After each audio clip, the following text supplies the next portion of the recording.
Hello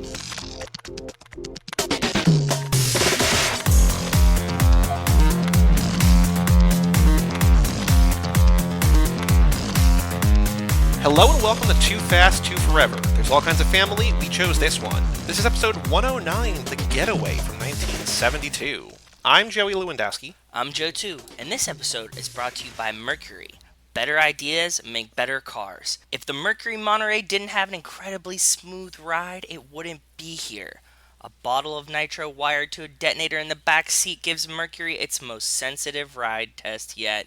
Shout out Mercury. Well, shout out Mercury. Thank you, Mercury. After the break, we'll be talking about The Getaway, the final episode in the Kicking It Old School app. What's weird, so again, we were just talking about recording and like how splitting recording, and like in my mind, we're already into lap 8 or lap 7. We're already into lap 7, but here we are. We're doing the intro for lap 6. So we're back in 6. We're not in 7 yet. We are still in 6. For another hour or so. You mixed it up. It wasn't even me. I'm glad that I can't take blame for this. We'll talk about it next episode. You'll hear it. But Joe, before we go any further, extracurricular activities, what have you been up to? It's been a week since we did this because we did the lifespan in between. So what have you done in the last week? I officially got like x-rays and stuff. Did I tell you about that? I think so, but I don't know if you did. I don't think you said it on air, but I think you told me. Yeah, I officially got x-rays and stuff. My toe was broken in 2 places. I've just been like kind of babying that a little bit. It's not painful. That's like the final end of that whole saga. I just gotta wait for it to heal. Went and saw all the doctors and stuff, and they're like, it's fine, just like, don't fuck it up more.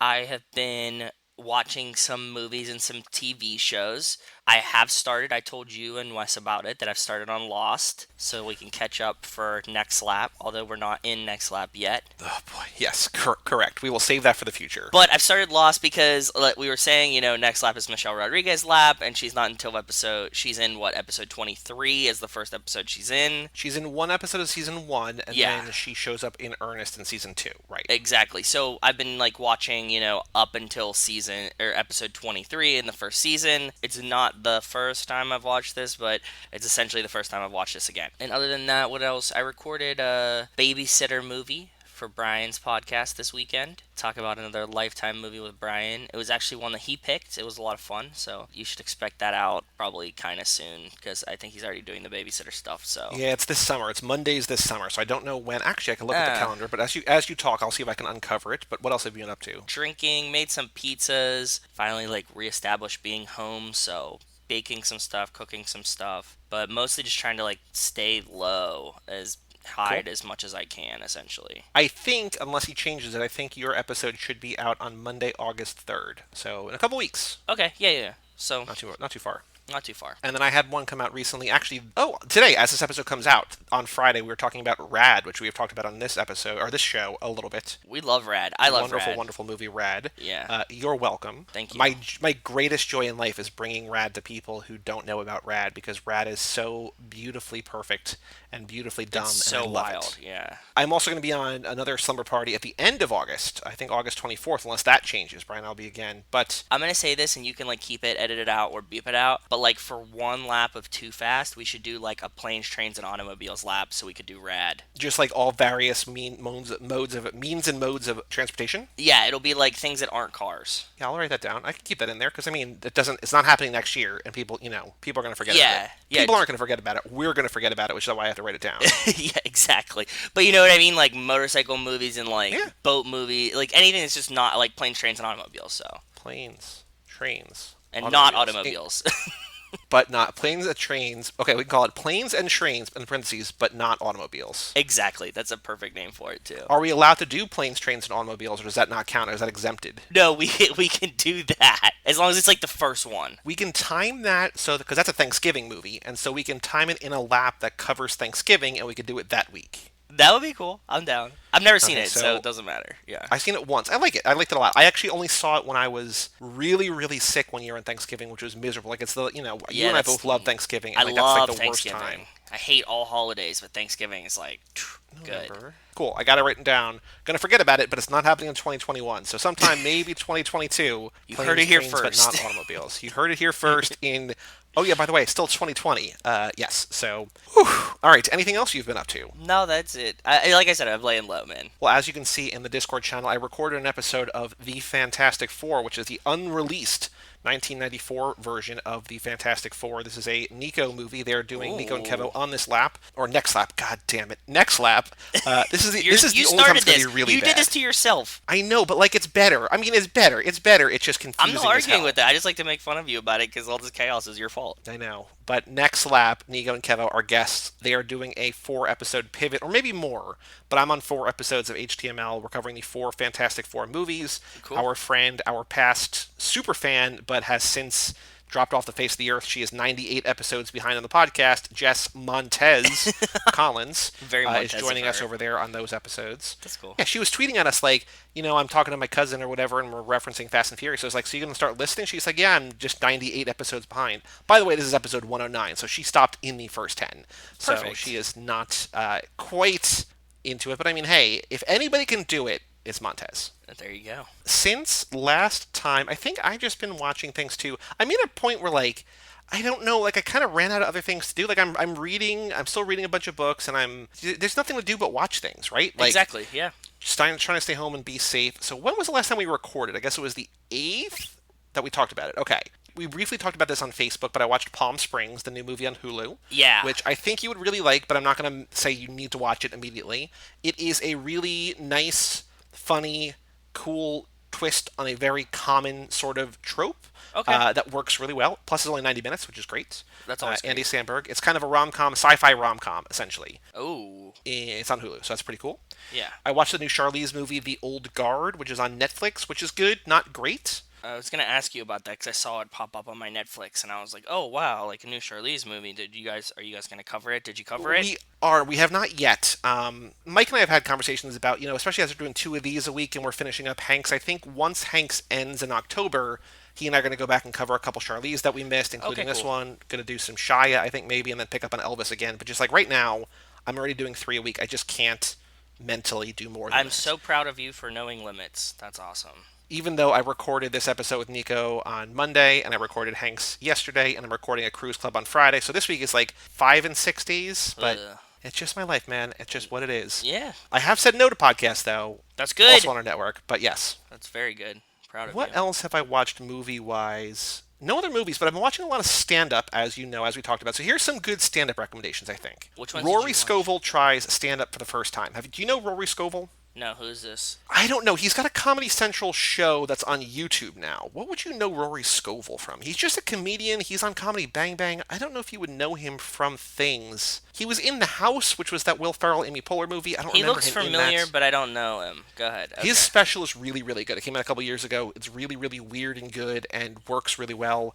John Mulaney said it's one of the funniest hours he's ever seen, so like if that's not Oh, enough okay. praise. I watched Taylor Tomlinson's special. She's 26, I think. It's called Quarter Life Crisis. It's good. I didn't love this. I'm not going to really wholeheartedly recommend it, but I'm going to keep an eye on her because I think it was really good. I want to see where she goes career-wise. She also was on Mark Maron's podcast, and it was like the episode was really, really good because I wanted to see the special first before Yeah. I listened to that, and she's cool. I mean, she's got a good story. I watched Cat Williams' Great America, which you and I love, at least the Pimp Chronicles. Pimp Volume Chronicles 1. is like hilarious, dude. Have Yeah. you seen any of his other specials or no? The one that came out like right around the Pimp? There's like two. There's like the one with him in the green suit and like the one with him in like the black velvet suit, I think. Okay, I have not seen that one. This one came out like 2 years ago, I think. Also really good. Like I just love him. The way that he speaks, like the clown persona he kind of has, but like Yes. he's so smart and insightful, and like he starts off with like 15 minutes of material about Jacksonville where he's like filming, and it's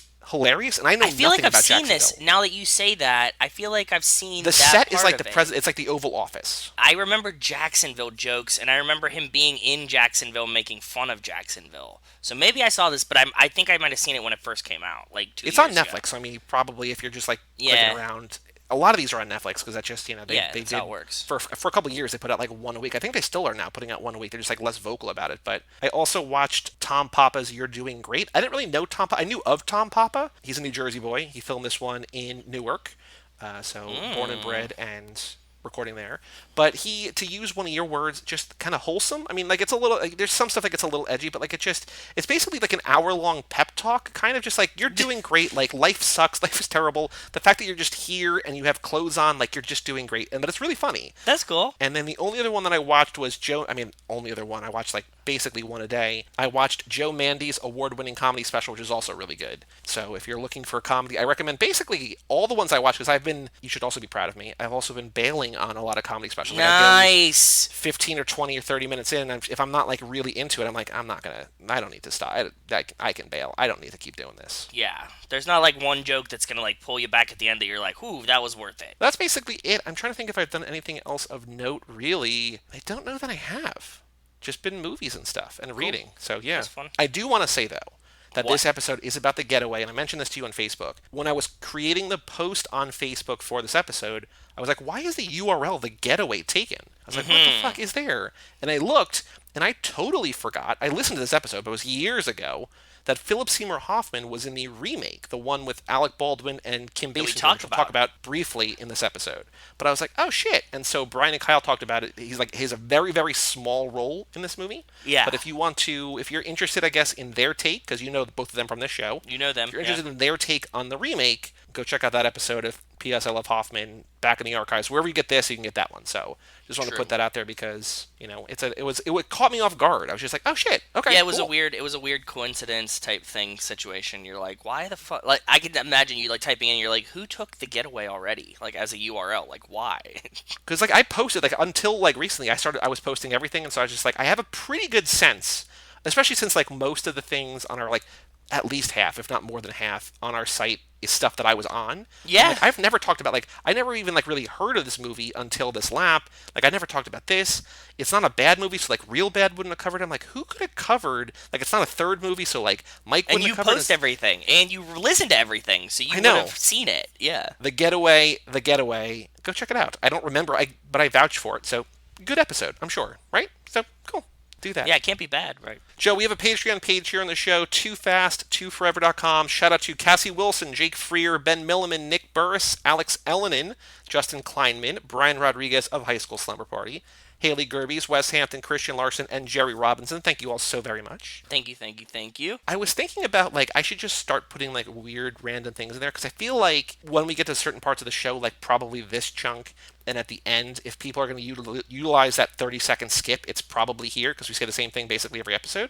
So just start throwing, like, weird stuff in the middle and just see if people notice. Ooh, yeah. I don't know what that weird stuff would be. Like random, like Dwayne Johnson. Yeah. Cassie Wilson.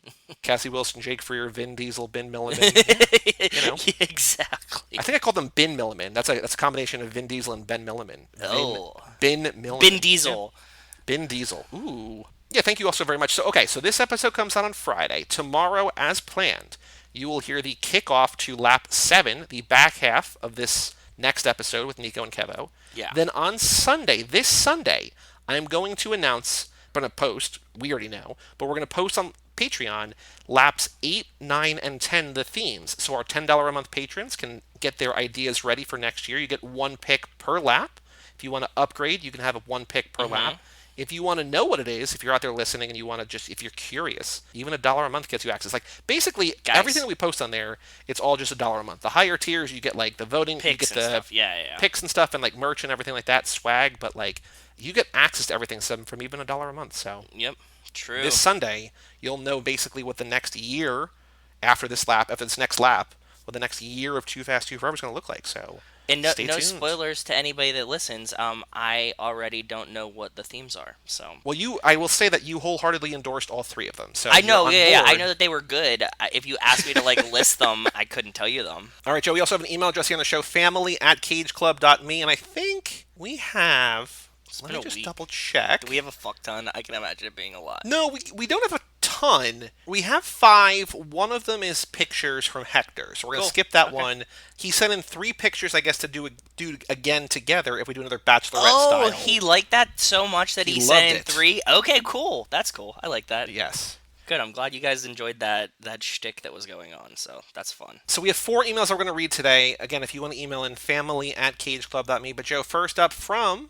He has not written it in a while. Wells Lamont. What up, Wells? How are you doing, brother? He was just asking us when the next watch party was on Twitter, right? He was, yes, yes, yes. Subject line: I wrote this at different times so long ago. It will make zero sense, but it's all stuff you guys discussed. Okay. Jackbox is awesome. Me and my friends play Drawful and other games, and it's so much fun. I guess it's like a party phone game. It is. There's like it's party phone game. There's also like on PlayStation, like you don't know Jack and stuff like that. Yeah, and you yeah, yeah. can, I but you remember can like these. tune in with your phones. It's cool. Yeah. Well, it says I really enjoyed Takers. It's great, entertaining, and has a great cast. Takers. What is that? Takers is from 2010.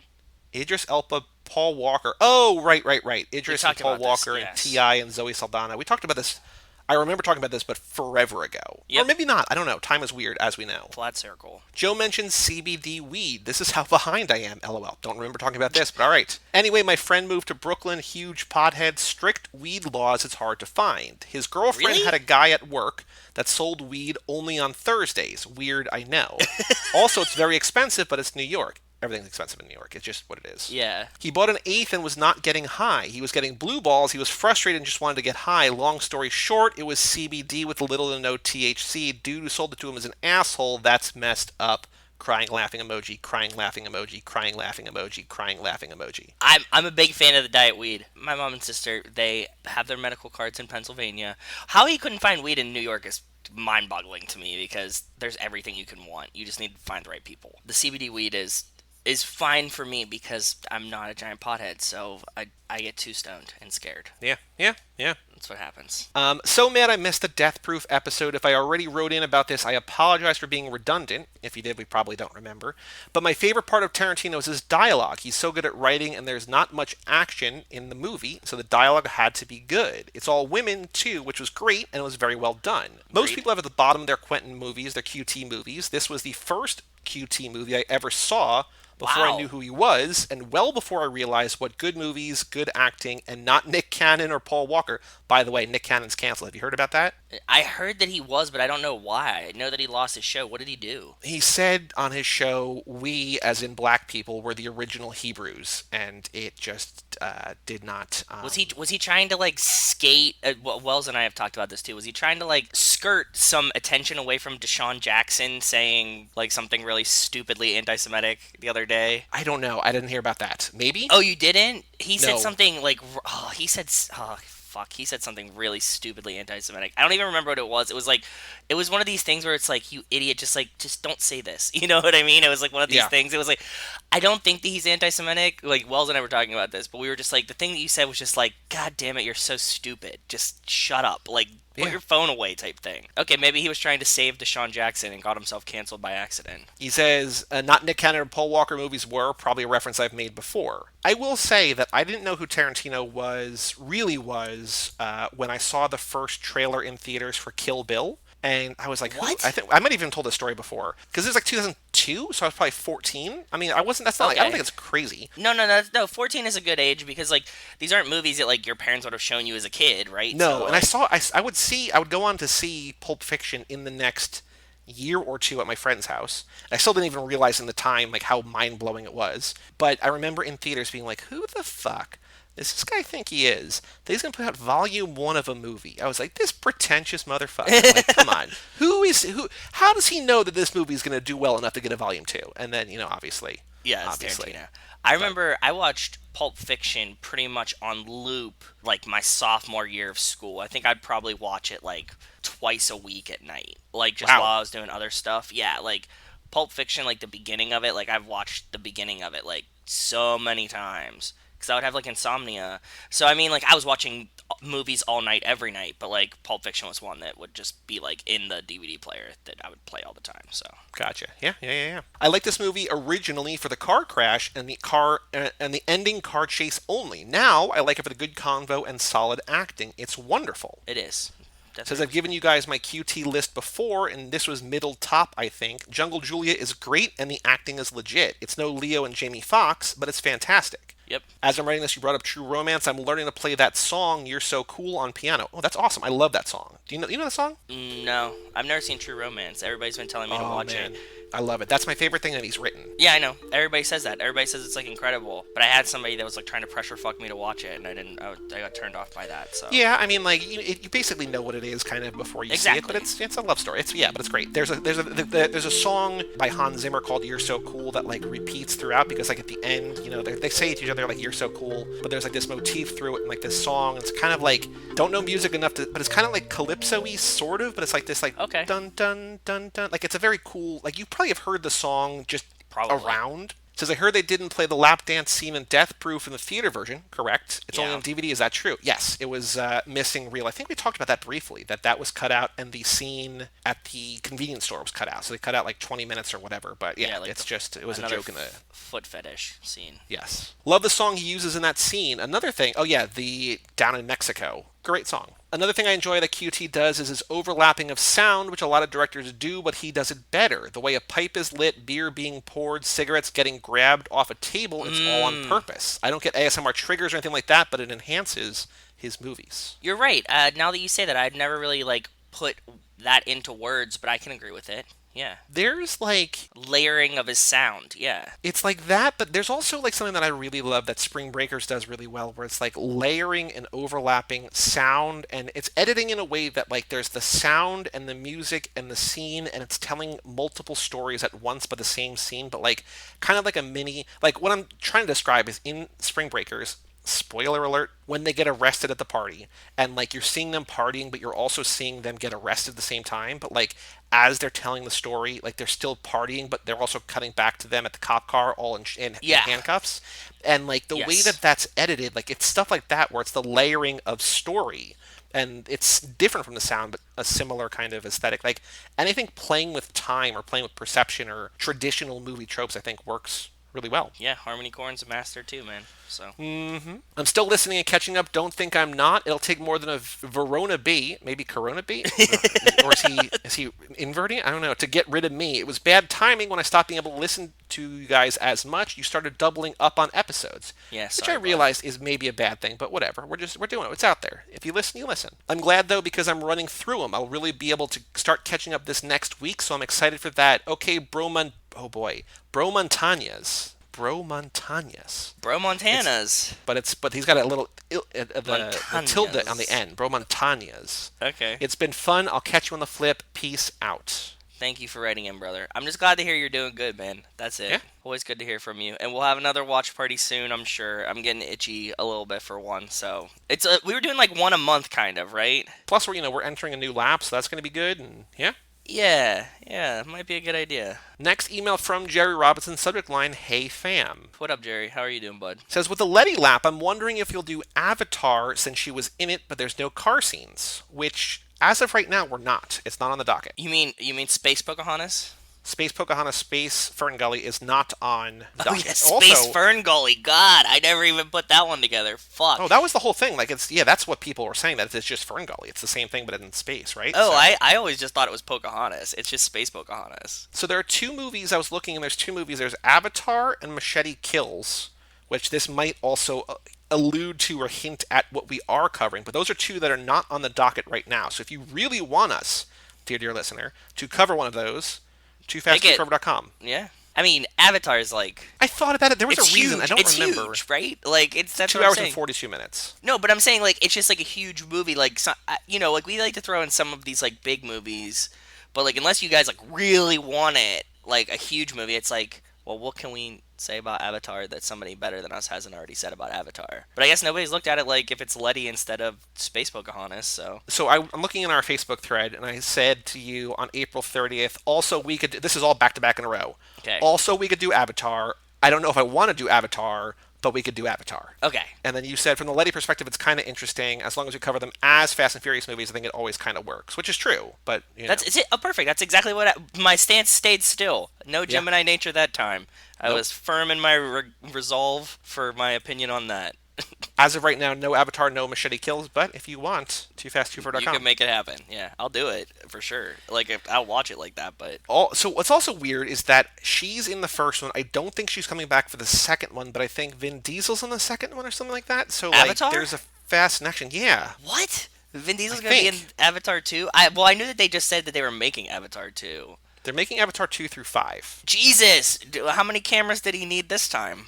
I don't know, but in Avatar 2, so here's the cast of Avatar 2. Zoe Saldana, Vin Diesel, Kate Winslet, Edie Falco, Jermaine Clement, Sigourney Weaver, David Thewlis, Sam Worthington, Giovanni Ribisi, Michelle Yeoh. Wow. Coming out next Christmas, 2021. Giovanni Ribisi, that's a little Fast Next-Gen too. Well, Gone in 60 Seconds Next-Gen there. Yeah. We should do a Giovanni Ribisi lap. Pretend like he was in Fast and the Furious. He's in so many movies that I love, but yeah. He's been in a couple Cage movies that I think we've done. Yeah, Gone in 60 Seconds. Well, I mean, I think besides that, though, I think. Maybe I'm not. just kidding, I know. He was in That Thing You Do, which we covered for 2 different podcasts. He was in Gangster Squad, which we covered. Goster Squad. Goster A Million Ways to Squad. Die in the West, which we've covered. The Gift, which Mike and I have covered. He's in Boiler Room, your favorite. Boiler Room, top tier. Maybe maybe the only one that he was in of Cage was Gone in 60 Seconds. But also, yeah, Lost in Translation, Avatar, Saving Private Ryan, Ted, Virgin Suicides, Lost Highway, Selma, Public Enemies, Bad Batch. I mean, has nothing to do with Fast and Furious, other than being in a movie that's similar to, but it's a stretch. I know, it's just a joke. On a long enough timeline, We are here for infinity. So maybe he'll be in 10. Who knows? You don't fucking know. Would that be more? I don't even know. I don't have somebody to compare him to. But on a scale of excitedness, Giovanni Ribisi showing up on one of these would probably be pretty more exciting to you than the average Fast and Furious viewer. Yeah, but it would not be exciting to him being added on to one of these movies. Just cool. You just shrug, okay. Oh shit! You hear that Ribisi's? Who cares? Who gives a shit? Yeah, exactly. Oh, cool. They must have killed off 15 of the people, and they need to replace somebody. So yeah. Oh, he played Jesse though, right? No, that's a different guy. Yeah. Jerry says about the Batman movies, I love Batman Forever and Batman and Robin, which is Ileana's favorite, especially the different outfits, but not the Batman nipples. Yes. The nipply Batmans. I forgot about those. That's right. Favorite Batman top 3 would be Michael Keaton, Christian Bale, and the OG Adam West. Do you remember the scene from Neighbors when he's like... Yeah. When he's like, who's your Batman? And he's like, Christian Bale. And he's like, no. Difference of generations, yeah. Zeph loves Christian Bale. Seth Rogen loves Michael Keaton. Michael Keaton is who's Batman. Coming back as Batman, supposedly, right? Who, also, Michael Keaton, reminder, he's a wholesome Pittsburgh boy. Just to let you know, big Steelers fan, Michael Keaton. He's always at the Steelers games. The only thing that's more surprising than him being a Pittsburgh boy is that you knowing that he's from Pittsburgh. Oh, wait, not surprising. How do you know an actor's from Pittsburgh? Joe will tell you. Yes. Do you have a top 3 Batman? No, I mean, I would probably be a Michael Keaton, Christian Bale, Val Kilmer, just because I love those ones because they're so bad. That would be my top 3 list, but I never thought about it. I like them all for different reasons, so. Christian Bale's obviously great. The original Adam West is great. I'm holding a number 1 slot for Robert Pattinson. I think that he could be... Dude, Pattinson could... You know that we're huge fans. He could be a big sleeper pick. I saw people talking mad shit on Robert Pattinson when they announced that he was Batman, and I was like, you guys haven't seen any movie that he was in since Twilight, because he's fucking good, and he could definitely... I think he could dethrone Christian Bale as the best modern Batman for sure. Best Batman period, I think. I think so. I also love Kevin Conroy voices Batman in the Arkham video games, which is great. Oh, cool. I mean, he kind of pales in comparison to Nolan North and stuff, the other voices in those games, but yeah, I mean, there's not been a lot of bad Batman. I mean, that's true. Meanwhile, I think there's a lot of bad Spider-Man. Yeah, Clooney and Kilmer not necessarily great. I thought Ben Affleck was great in Batman v Superman, the first one, and then in he was the worst part of Justice League. But I thought he was really good in the first one, and then the second one I was just like, oh boy, this is... Whew. He's just too old to be Batman, is what it is. But in the comics, in The Dark Knight Returns, which is the 2-part Frank Miller one in the 80s, which is the most famous Batman comic of all time, Batman is a 55-year-old dude. I know, but he still needs to he can be 50, but he needs to look 40 at the most. Ben Affleck looks 50, so it's okay, cool. Those comics are so great. I mean, I'm not, not news here because they're known, but I didn't have a problem with it. I think that just there's other issues. I don't know. I don't like Ben Affleck to begin with anyways. Just I'm not a Ben Affleck fan. We almost had the Ben Affleck podcast, and then that went away, and thank you. Okay, good. Good choice. With the Burger Bar in San Francisco, it's inside a Macy's. Whoa, okay. You walk inside Macy's, and there are 2 elevators. To the left is Burger Bar, and to the right is Cheesecake Factory. Oh, nice. When you go inside any elevator, they'll take you up to the respective restaurant. I love this lap of old car movies. I've never seen any of them before, but thanks to you guys, it feels like I have.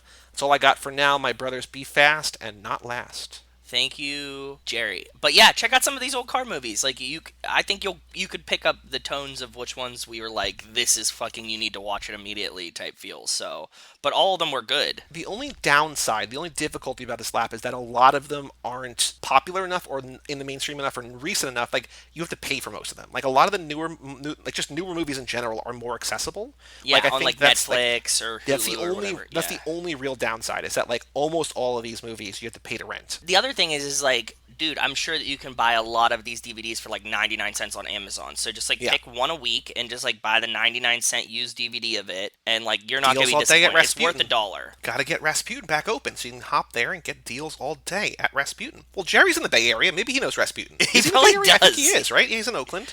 Yeah, or he's Or near close. Oakland. Check out Rasputin when it opens back up. Deals Deals all all day. day. If we actually, when we get a real sponsor, not that these sponsors aren't real, but when we get a real sponsor, it better be Rasputin. That's all I'm saying. Rasputin's Or up In-N-Out. there. It's like Corona, Rasputin, like In-N-Out, Showtime for you. 'Cause you're Whataburger, always fucking Stars, talking yeah. about Showtime. Next email from Jake Freer, who also hasn't written in a while. Subject What's up, line: a Jake? bunch of different things. What's up, buddy? How are you doing? It says, hey guys, first to Joe, I want to say what happened to your dad was fucking bullshit, and I hope whoever did it gets caught and faces some punishment, and I hope you have a speedy recovery with your injury. Thank you, sir, and I hope that he either gets caught or faces severe punishment or both. One of those things isn't asking too much. So next, I was wondering if either of you have read or listened to It, the Stephen King book It. Have you read that or listened to that, you and Rachel? I read on a plane. I read like the first maybe 10 chapters of it, and I meant to pick it back up, and then like I picked it back up on another flight, and I was kind of far away, but like no, I've never like fully delved into all of it. I'm just aware of the beginning of it, and it kind of starts a little slow for me. It wasn't like something I was immediately into. I've only read a very few Stephen King books. I saw the movies. I did not like the movies. I think that The I've new talked about ones this or the before. old ones or both? The new ones. I've not seen the old ones. Oh, the new ones are fun. I like them. I know that that's not an indication of the book, but like it sort of made me not want to read the book, which is I know it's unfortunate. I mean, I might at some point, but it's big. I've got so many other things to read that I want It's long. Yeah, it is long for sure. Stephen King books, like I've never disliked any of the 5 or 6 that I've read, but I haven't loved every one of them. I've either liked it or like there's some like The Outsider, which he wrote a couple years ago that became that HBO series. Thought the show was okay. Loved the book. I really liked Under the Dome. I really liked 11/22/63. I really liked some Under of the the Dome short was stories. a good show. I watched the show. Yeah, Yeah, like we watched the first season. It was interesting. when I realized it wasn't like a mini series, it was going to be ongoing. I was like, oh, I don't really like. Yeah, That's, I think yeah. so. I think I watched the first season and bailed too.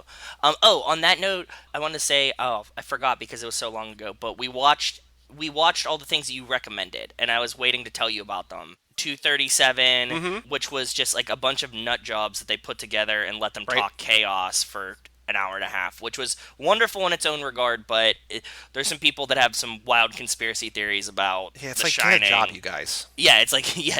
I mean, like, there's some stuff that you're like, oh, this is interesting. Like, they're like, oh, did you see, like, this chair's not there? Is this, like, because they fucked up the shot? Or is this because, like, a ghost was running through the set? And you're like, what? Yeah, it's basically like if the Fast and Furious minute became like a documentary, people were like, why do these people?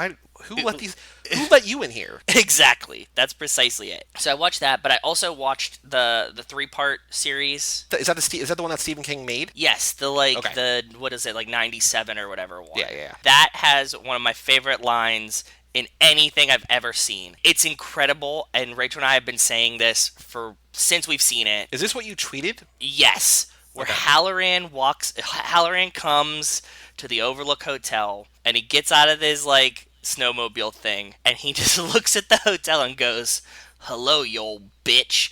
And just, like, the way he delivers it, and, like, him saying it to the hotel is beautiful. We've been saying, hello, you old bitch, to, like, a bunch of inanimate objects around the house for a while, and it never is not funny to me. Like, you just pick up your spoon, you're like, hello, you old bitch, and then just, like... Sorry. I find it wonderful. It's it makes me really happy. Hey man, life is hard enough. If you find joy in "Hello, you old bitch," like go with it, run with it. Yeah, it's hello, you old bitch. That's You what it old is. bitch. Yeah, like Okay. next time you like see something you don't like, or like when you're taking the trash can in, just like walk up to the trash can and be like, "Hello, you old bitch," and just like grab the trash can. It'll make it more There are fun. I certain things promise. Try it. Yeah, there are certain things I do like that, and I can't think of any at the moment. But it's just like there's certain things I just say a lot, and I don't it's just things that like are throwaway lines and something or whatever. It's just like, oh no, this is Food now all part over of the something. place. Yeah, something I say literally every day. Yeah. Okay. Yeah, try it. It's a fun one. Jake says about it. I listened to it earlier this year and thought it was really good and interesting. I've been meaning to listen to The Shining, but haven't gotten around to it yet. You should. It was good. It was fun, and the reader was good. I mean, whoever was I guess that there's only one voice of it if there's an audiobook. So like whoever the voice of it was in ours is good. So Was it Jack Nicholson? no, it's not I Jack know. Nicholson. I It's figured. like I figured. Craig's like I was gonna say Craig Adams, but he was like the former GM of the Penguins. It's a name that sounds like Craig Adams, I guess. Okay. Greg Adams. Is it? I don't know. Are you looking it up, or are you just throwing No, I'm just nonsense? no. I'm not gonna waste one of my monthly Google searches on that. We only get 12 of them. You remember? Okay, Since the great Google crackdown of 2020, exactly. they're like, we want to make a lot less money, so we're going to limit the number of Google searches you can have. If you don't share this on Facebook, you have to pay for your Google search. Oof. Jake says with Genius how they have all the lyrics to most songs and have the meaning behind it, and as Joe said how they got the artist to explain their lyrics, they also have another segment called Deconstructed, where they take popular songs, mainly new hip-hop songs, get the producer in to explain how they made the beat and how they worked with the artist to make the song. Very cool. They've deconstructed Day and Night by Kid Cudi along with several others. That's cool. If you like that, there's a podcast called Song what is- Exploder? Song Exploder that I told Yeah. you about. There's like a guy that's I guess he's a producer, but he like breaks down like how a song was made and like the different pieces of it. If you like something like this, it's not the producer of the song.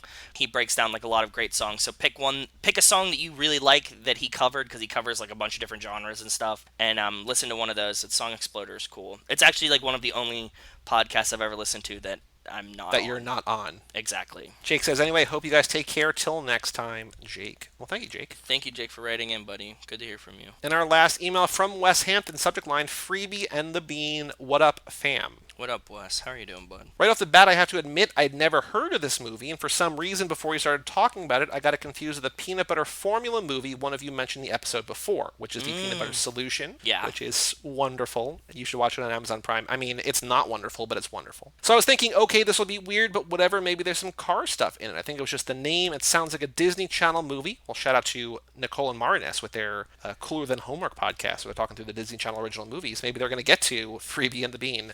They won't. Anyway, here's some things. Okay. On the topic of Hamilton and Genius, I only use Genius for lyrics. I haven't looked at the annotations for Hamilton, but I love that artists get on there and annotate their own stuff. Same. Mrs. West has a Hamilton book that has the lyrics, script notes, etc., all sorts of all that cool stuff. It's neat because you can just enjoy it as a musical, but he put a lot of thought into emulating styles and referencing specific rappers or musicals to fit the characters and themes. It's also interesting what he wanted to include but couldn't get the rights for. Ooh, that would be interesting to me. I would like Yeah. that. But you can definitely tell. I don't know. Can you tell that he like Well, I heard he's him stealing talk a about, lot like, of there's- rappers' flow? Essentially. Yeah, he's like, this is the Busta Rhymes guy, this is the Ludacris guy, or whatever. right? exactly. Yeah. On the topic of annoying significant others, we just had a conversation with Mrs. West's brother about this. My favorite thing to do is when Mrs. West gets the hiccups, which happens pretty often, I'll fake hiccup immediately after her every single time. God damn it, that drives me crazy. I'm not even involved. I need to try this. But I do it casually, like I don't even. Yeah, because Rachel gets the hiccups a lot, right? She does, and Rachel gets mad at herself when she has the hiccups, and my mom would get mad at us when we had the hiccups. Like when I was a kid, if I got the hiccups, my mom would be like, "God damn it, stop!" And you're like, "It's the hiccup. Like, what am I supposed to do here?" It's a reflex. Yeah, my mom would be like, "Oh," and like storm out of the room, and you're like, What do you want me to do? Like, I'm not continuing this on purpose for you." Like, yeah, okay. This sounds like a lot of fun though. Continue, please. But I do it casually, like I don't even notice it's happening, even if it's mid-sentence or something. She hates it, but also can't stop laughing, which makes it worse. Oh God. Her favorite thing is whenever I'm reading, which is generally at night, she'll pick a random spot in the middle of a page and start reading it out loud. It's incredibly annoying, and for some reason I can't ignore it. I hate it so much. Is she reading your book or her Yeah, book? like I think that's like when you're trying to count numbers, other people say other numbers, and I feel like collectively we've gotten better at that, but it feels like if I'm reading an email, it'd be like you just start reading an email in the middle of the other, and just be like, you can't block it out, right? Like, because No. you'd be like trying to see the words, and all you can hear is that. Yeah, I agree. Oh man, that would drive me bananas. I hate that. There's so many times like I'll be like counting or like thinking of something and I'll be like, you just need to shut up. Dead silence out of you right now. Speaking of the 4th of July movies and specifically Jaws, while you were in Austin, did you ever go to Jaws on the water, Joey? I did. I thought I maybe talked about that, but maybe I didn't. I went to see one of them. It was the summer, I guess it might have been summer 15, because it was the year that The Shallow? Wait. What's the song and what's the movie? The Shallows is the movie. Shallow is the song. It was Yeah. the year The Shallows came out because they were also showing that, which were like my sister and I both really like that movie. My sister loves Blake Lively, but I was just like, I'm not like if we have a choice between the two, Go I'm see going to see Jaws on Jaws. the water, Yeah. which is very cool. You get, like the inner tube, you like sit in the inner tube in the water. They have people like swimming underneath, like in scuba suits and like I think like brushing feet, like to simulate sharks. There's like Oh. food and there's like swag and there's merchandise and I whatever. want to know It's what Quentin Tarantino motherfucker takes the job of like scuba suit feet rubber underneath the water. probably Tarantino himself. I know. There's a whole foot fetish subforum that's like they're doing Jaws on the water. They're all disappointed because like COVID canceled 4th of July.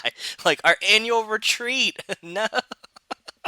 Sorry, I'm in a really good mood. Like in a silly mood talking to you today. So It's good. It's good. It's good. it's better than me being grumpy, right? So Yeah. there you go. Draft House usually does it for about a month around the 4th. They've done it in a few different places, but the last few years it's been at Volente Beach, which is a little commercial beach spot on Lake Travis. Okay. I don't know if it was there or not. Also, he said the last few years, and I went 5 years ago, so I don't know. I don't know. Is that really 5 years ago? Jesus Christ. Okay, we've been a couple times because we have friends who usually host and they guest list us, but the only times we went was at Texas Ski Ranch, essentially a little man-made pond. Oh yeah, I went to one of those. That's where I Okay. went. There you It go. was still fun though. They set up an outdoor screen and everyone gets an inflatable tube. We watch the movie in the water. Yep, there's usually games and food trucks and fireworks. Oh yeah, when they blow up the shark at the end, fireworks come out from behind the screen and it's awesome. That's very cool. Very, It's a lot very of fun, cool. but obviously it didn't happen this year. R.I.P. Nothing happened this year, so it's not like Okay, I don't want to get too much into the weeds on this, but since it came up recently and still not clear, oh boy, here's Sean's dad. Okay. I think he's perfectly aware of what day it is and what the time difference is. I think yes. Sean, his dad, and his mom all of the times right, but I think the problem comes from Sean's dad assuming Sean's mom wouldn't take the time change into account. So in that case, he thought she meant the 7th in America, which would be the 8th in Japan, which would be the next night. So he knew what day it was. He just thought his ex was an idiot. He didn't think to confirm. That seems like the most likely explanation. So that's basically That's true, but in that's that kind case, of on my side. But like that means that you and the dad, if this is right, there's no way to know. But if this is right, that means you and the dad both underestimate the mom. that's fine, but that doesn't take into account the fact of why he would have a hooker the night after. Like he was like, oh, she didn't take it into account. Like why would he have a hooker that night that he like missed the flight? You know what I mean? Like that's still a shitty choice. I do think the dad knew the right time, and I do think that that's a good explanation that he just thought the mom was an idiot and was like she probably didn't factor in the time, and he refactored in the time, but he I still still has the think that hooker that in night. terms of the hooker, like at some point, you go to the airport, your son doesn't show up. You're like, well, shit, and like maybe you send some emails, maybe you make some calls, send some texts, whatever. They don't get responded to because like Sean's a fuck up, his mom's a fuck up. At some point, you got to go back to living your own life. And if like It would be if like Tu- 2 days later, if not like Tuesday night is hooker night, you can't not do that. Maybe he's got a standing reservation. he has like a punch card. Yeah. It's like yeah. Hey, it was the get one free. It was the last sandwich. You And that had way to you don't use get to, it. you don't get to schedule. You have to do it when they're available. So yeah. Oh, exactly, man. Blackout dates abound. It happens. Want to get away? That's it for this week. I can't wait to hear what horrors Yaml will bring us this week. Well, that episode's already out, so I hope you enjoy that. Until next time, stay furious. Also, there weren't any horrors. It was a very tame episode, other than like very heavy PDA in front of Mia and Brian. But And it's Mia not- being like, "Have you had sex yet?" Just like Yeah. out of nowhere.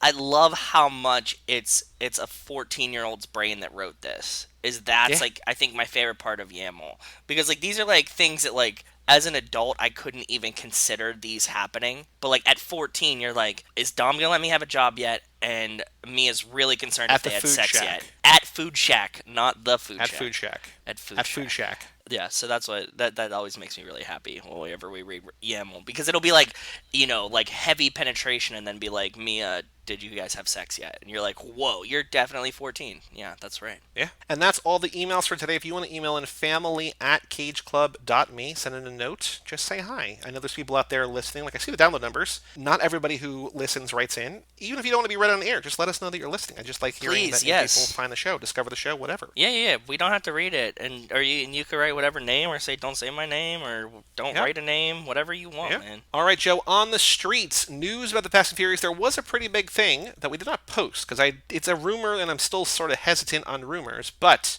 What? there was that brouhaha sort of relative that Ludacris hinted that F9 might be taking off into space. Yes. I think the headline is more misleading. So the quote says when speaking with this guy who offered ideas on how the blockbuster series could keep topping itself, Ludacris hinted her idea to taking Fast and Furious to space might not be far off.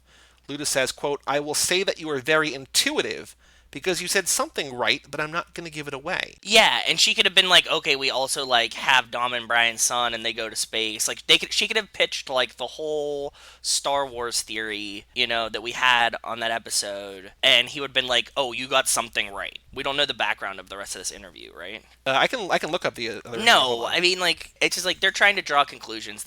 She tried to get him to elaborate, but the rapper and actor played it off. I don't know, quote, I don't know what you said, Ludacris teased. So he might be, I'm still a skeptic, but I want them to go to space. So I was talking to Wes about this, right? And again, because Wes is anti-space, and he's like, I just think that it'd be like a joke, like it'd be a parody.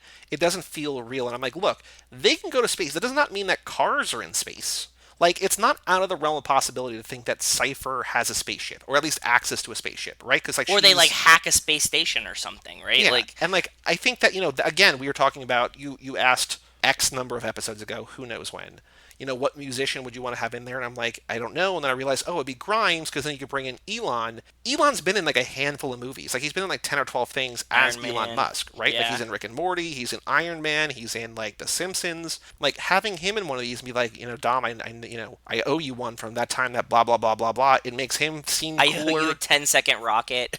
Yeah. So like, getting there is not the hard part. It's just a matter of doing it right and making it believable. So yes, because you're right. There's a difference between like them doing something in space and them like racing Chargers on the moon. That's a huge disconnect, right? And I think that's what you're alluding to right here. Is that like they can make it like very cartoony, or like they could have to go to space as like some part of the plot story for like a second, and that's a different thing. Yeah, like some of them go to the space. That's not everybody goes to space. Right? Yeah.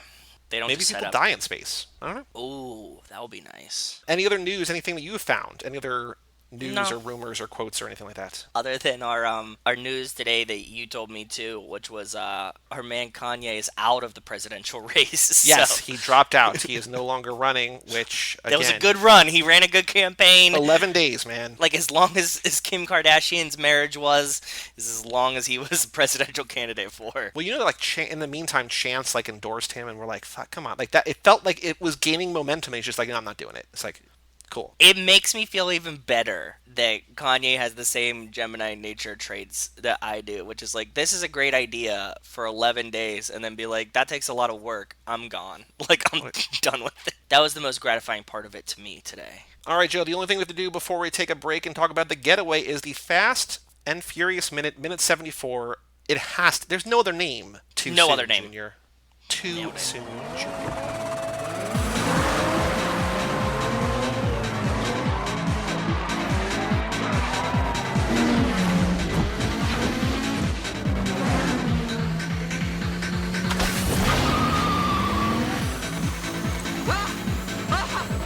Too soon, Junior.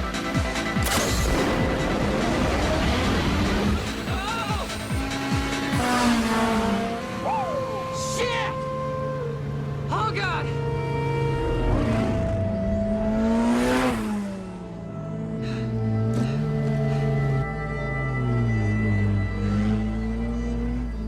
Yo! Heads up. We got problems. What? Jesse, Where's Jesse going? just raced Shan for slips. Shit. So in this minute, Craig Lieberman signals the start of the race between Jesse and Johnny Tran. The cars are neck and neck. Jesse hits his NOS, takes an early lead. Johnny Tran hits his NOS, wins the race. Jesse drives off in a panic. Leon then races over to Dom to fill him in on what happened. So I did a little bit of math, and I think that there's a couple different scenes like this that maybe we could also compare.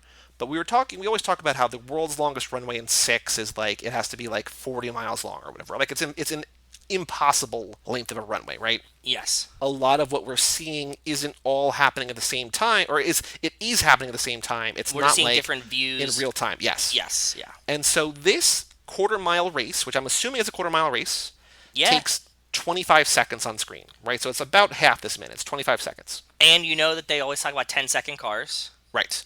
So that's our baseline. Plus, they're each hitting a boost of NOS. So I don't know that a 10-second car factors in NOS. So I'm saying, say it's a little bit less than 10 seconds. I I'd think say it it's like does. an 8 I or think it 9 does seconds. factor in NOS. Oh, Like, it does? you'd say, like, your fastest time, like, you want a 10-second car.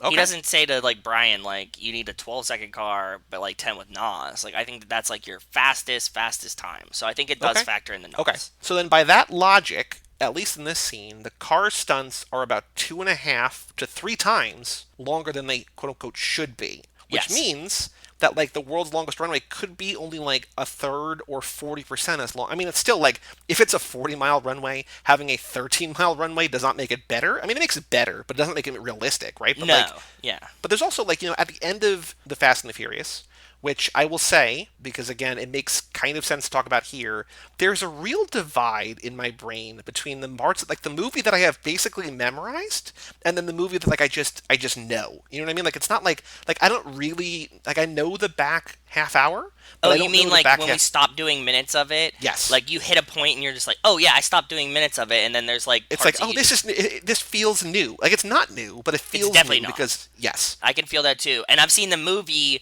itself a ton of times. And now doing the minutes, once we got to the part where like Johnny Tran and Jesse lined up, I was like, this is where we stopped. Like that was exactly it. My brain knew.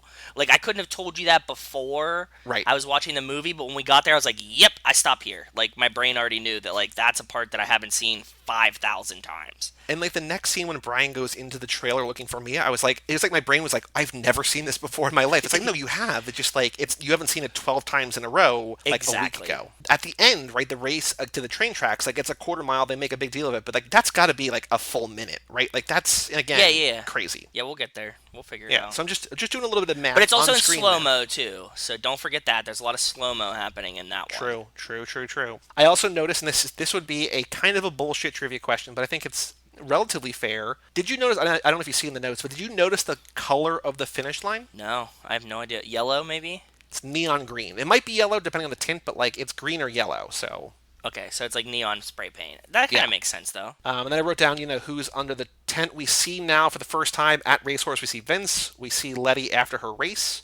But yeah, there's not a ton going on because half this is the race Are itself. you sure it's a Gatorade cooler? Does it say Gatorade on the cooler? It's not a No, but it's a Coleman cooler? Gatorade coloring. Like I've seen a lot of coolers like that that's the Gatorade. It's the Gatorade-esque cooler. The orange and white Yes. motif. But it's not a round one, right? Well, there's two different ones. There's like the orange one, like because I mean, growing up playing Little League baseball, I saw all sorts of Gatorade coolers, and like there's the green round one that everybody knows, and there's also that orange one is I think a pretty popular Gatorade branded because like there's also a Gatorade in front of Dom on the ground, like a blue Gatorade. Yeah, makes sense. It doesn't matter, but I think I would guess it's. But I wrote down Because there's like that Gatorade-esque. red and white cooler, and that's like definitely like the Coleman, Yeah, like yeah. igloo. Like I don't know what the name of that orange is, but like if you were like that's Gatorade orange, I'd be like, yeah, that makes sense. Yeah, Like my brain would know what it was. Yep. what did you notice in this minute? I mean, there's some more car details, but anything really of note that you picked out that was new? I went for car stuff in Jesse's car. You know that this is the famous Jesse's car doesn't have brake calipers minute. So if you want to learn more about that, Craig Lieberman did a whole video just on why does Jesse's car not have brake calipers when it lines up, but they had rims over the brake calipers and all this. Find that on YouTube. It's a pretty cool thing. I got Johnny Tran and Jesse's license plate. By the way, sorry to interrupt, but you just reminded me that this week Craig Lieberman just posted on YouTube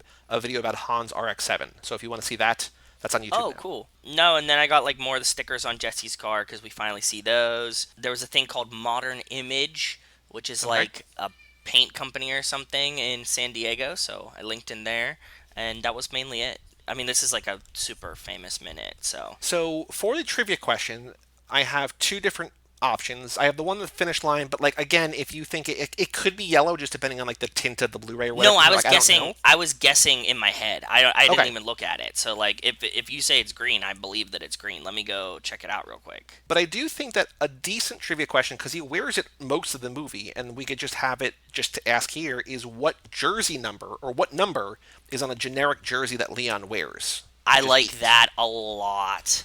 Because we could That's do a like, and we could all do very like good 4 question. similar looking numbers. We could do like 0, 6, 8, and 9. I love it.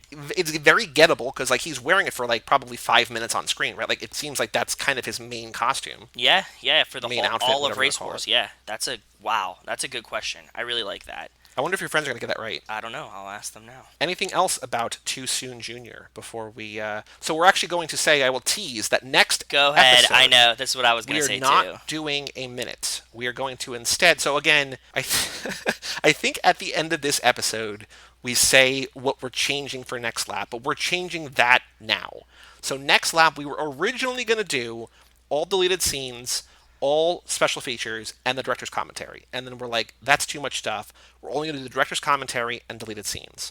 And then when we we were sat like- down, I watched the deleted scenes and I was like, holy shit, these are incredible. I kind of just want to talk about this. And so you had sort of scaled me down from doing everything to just the 2, and I was like, we had to scale down further and just do deleted scenes. You're like, cool. That's fine by me. Even better. I like spreading it out. So my take is always like, I want to give everything that we do a lot of attention. It's much easier for me to give like the deleted scenes like a ton of attention as opposed to like try to split my attention across many things. And we have infinity, so it's not like we're gonna like miss something. We could just add it to another lap. So Yes. that's my take on it. We can, like I was saying to you, like we can do the deleted scenes again, but I don't know when we would. Like there's not like a reason. Like when we're showing somebody all the movies the first time, there's a reason to redo the Turbocharged Prelude. There's a reason to redo Los Bandoleros, right? Like there's a reason to go back to those. These I don't know. I mean, we can. You created on your account. I'm going to put it on the Too Fast Too Forever account.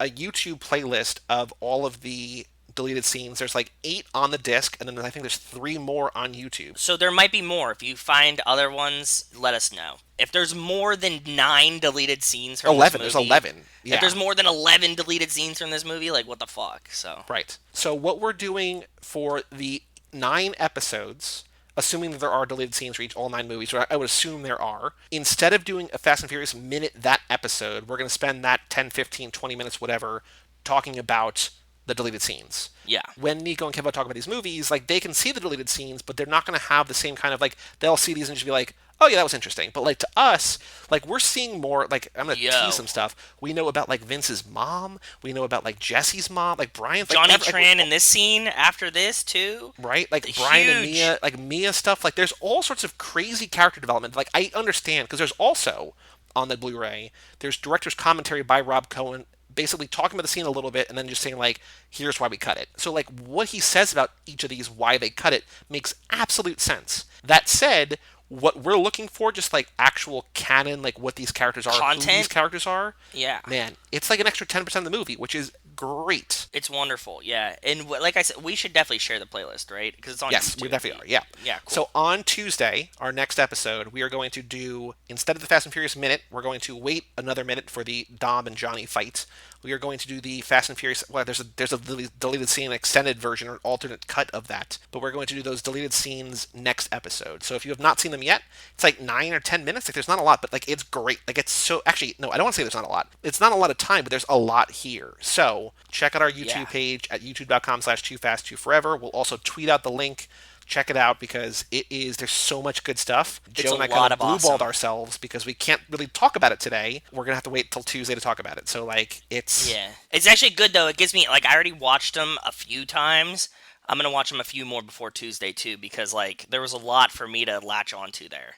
It's so good. There's, like, each one almost, I was like, holy shit, like, every single one of them, I was like, oh my god. Like, there's a couple that are like, all right, whatever. There's, like, the Jesse, like, I woke up late, I woke up all morning. Yeah, like, that's the go worst pee. one. We're just like, I got a disc. Yeah, it's just like, okay, cool. Because even Rob Cohen's like, yeah, like we don't need this. He's just like, we don't need this scene. But yeah, so youtube.com/toofast2forever. We're gonna dive deep on Tuesday in the intro to our next episode. But Joe, let us take a break before we get to lap 7. Let's finish out lap 6 in style, and let's talk about The Getaway from 1972 with Bullet, Steve McQueen. Bullet.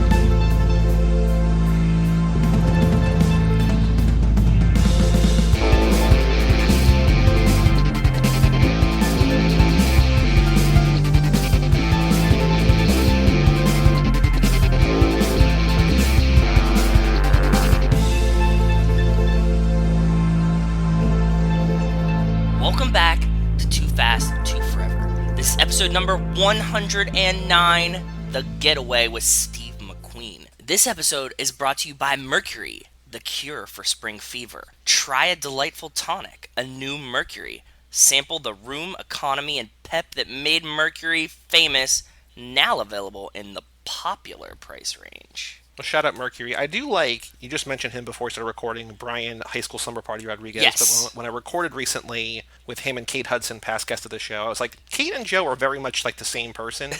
And the way that you said this is The Getaway with Steve McQueen reminds me of how she says, oh, the movie Fear with Marky Mark. Like, she doesn't call it Fear. She calls it Fear with Marky Mark. And so, you just saying, it's a different thing, but not really, not altogether too different. So again, you and Kate Hudson, I've never seen you two in the same room at the same time.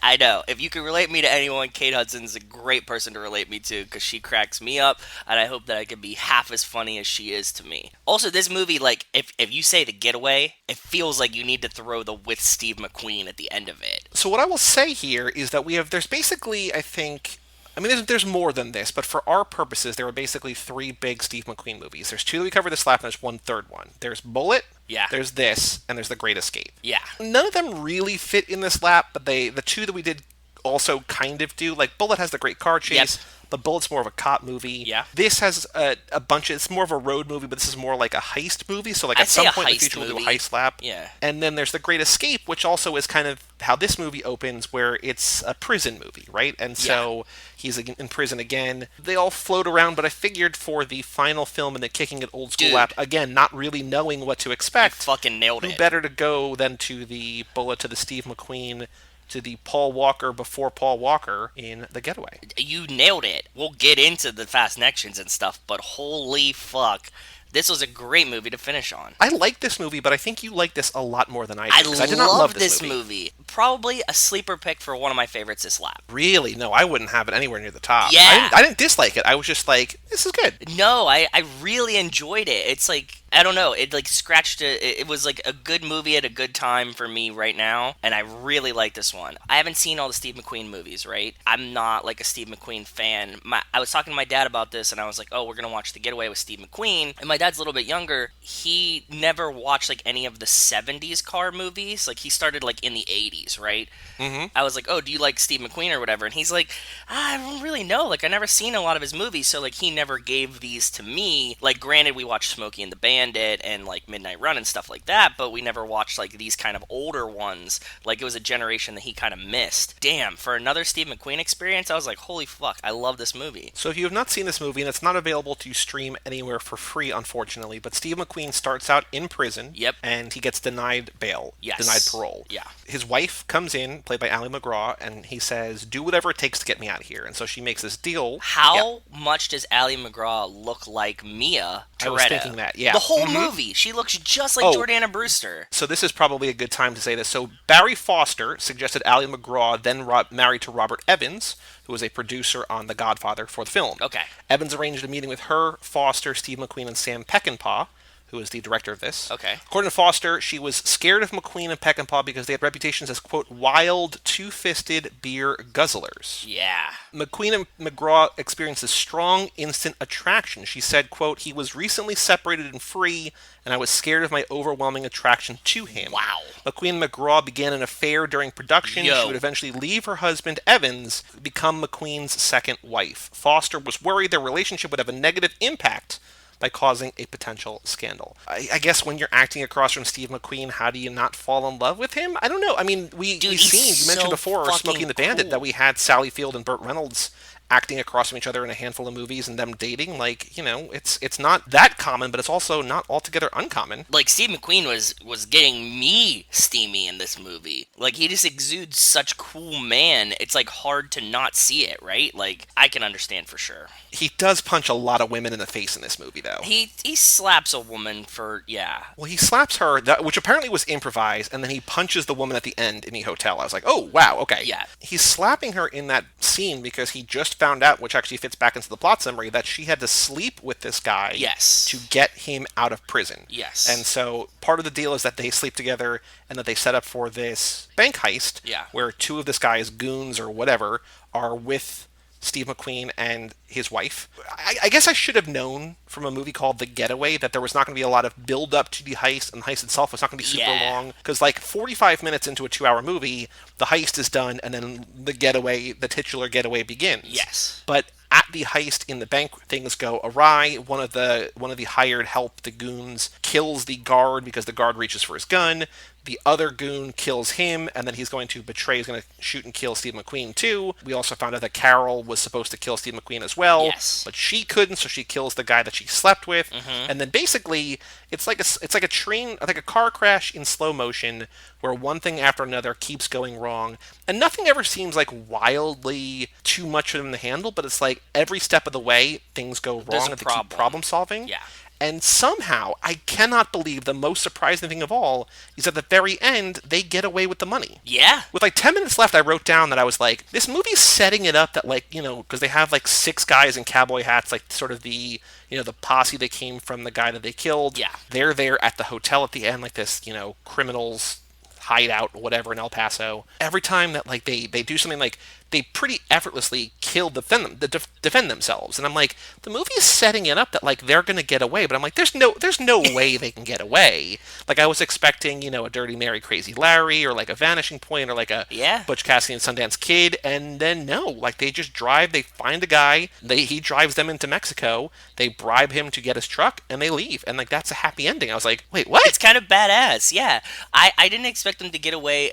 But like you were saying, like all the points along the way, none of them seemed like unrealistic for them to get out of. Maybe like all the guys in the hotel near the end is like a little much, but like Steve McQueen does have a shotgun, is way smarter than these people, right? So and he has the high ground too. And he has the high ground, yeah. So that's what I mean. So like I can believe it. Like there was none that I was like, oh, he would never get out of that. You know what I mean? Like it was all like, oh yeah, I could see it happening. I think movies in general have one of two tropes. Either they have like these like unkillable, like unmissable assassins who come in to clean up things, or they have like, it just feels like there's one of two extremes. But it feels like in most situations, people like this, like, they're probably like better than the average person at like shooting and killing, and they have like no, hesitation to kill or whatever.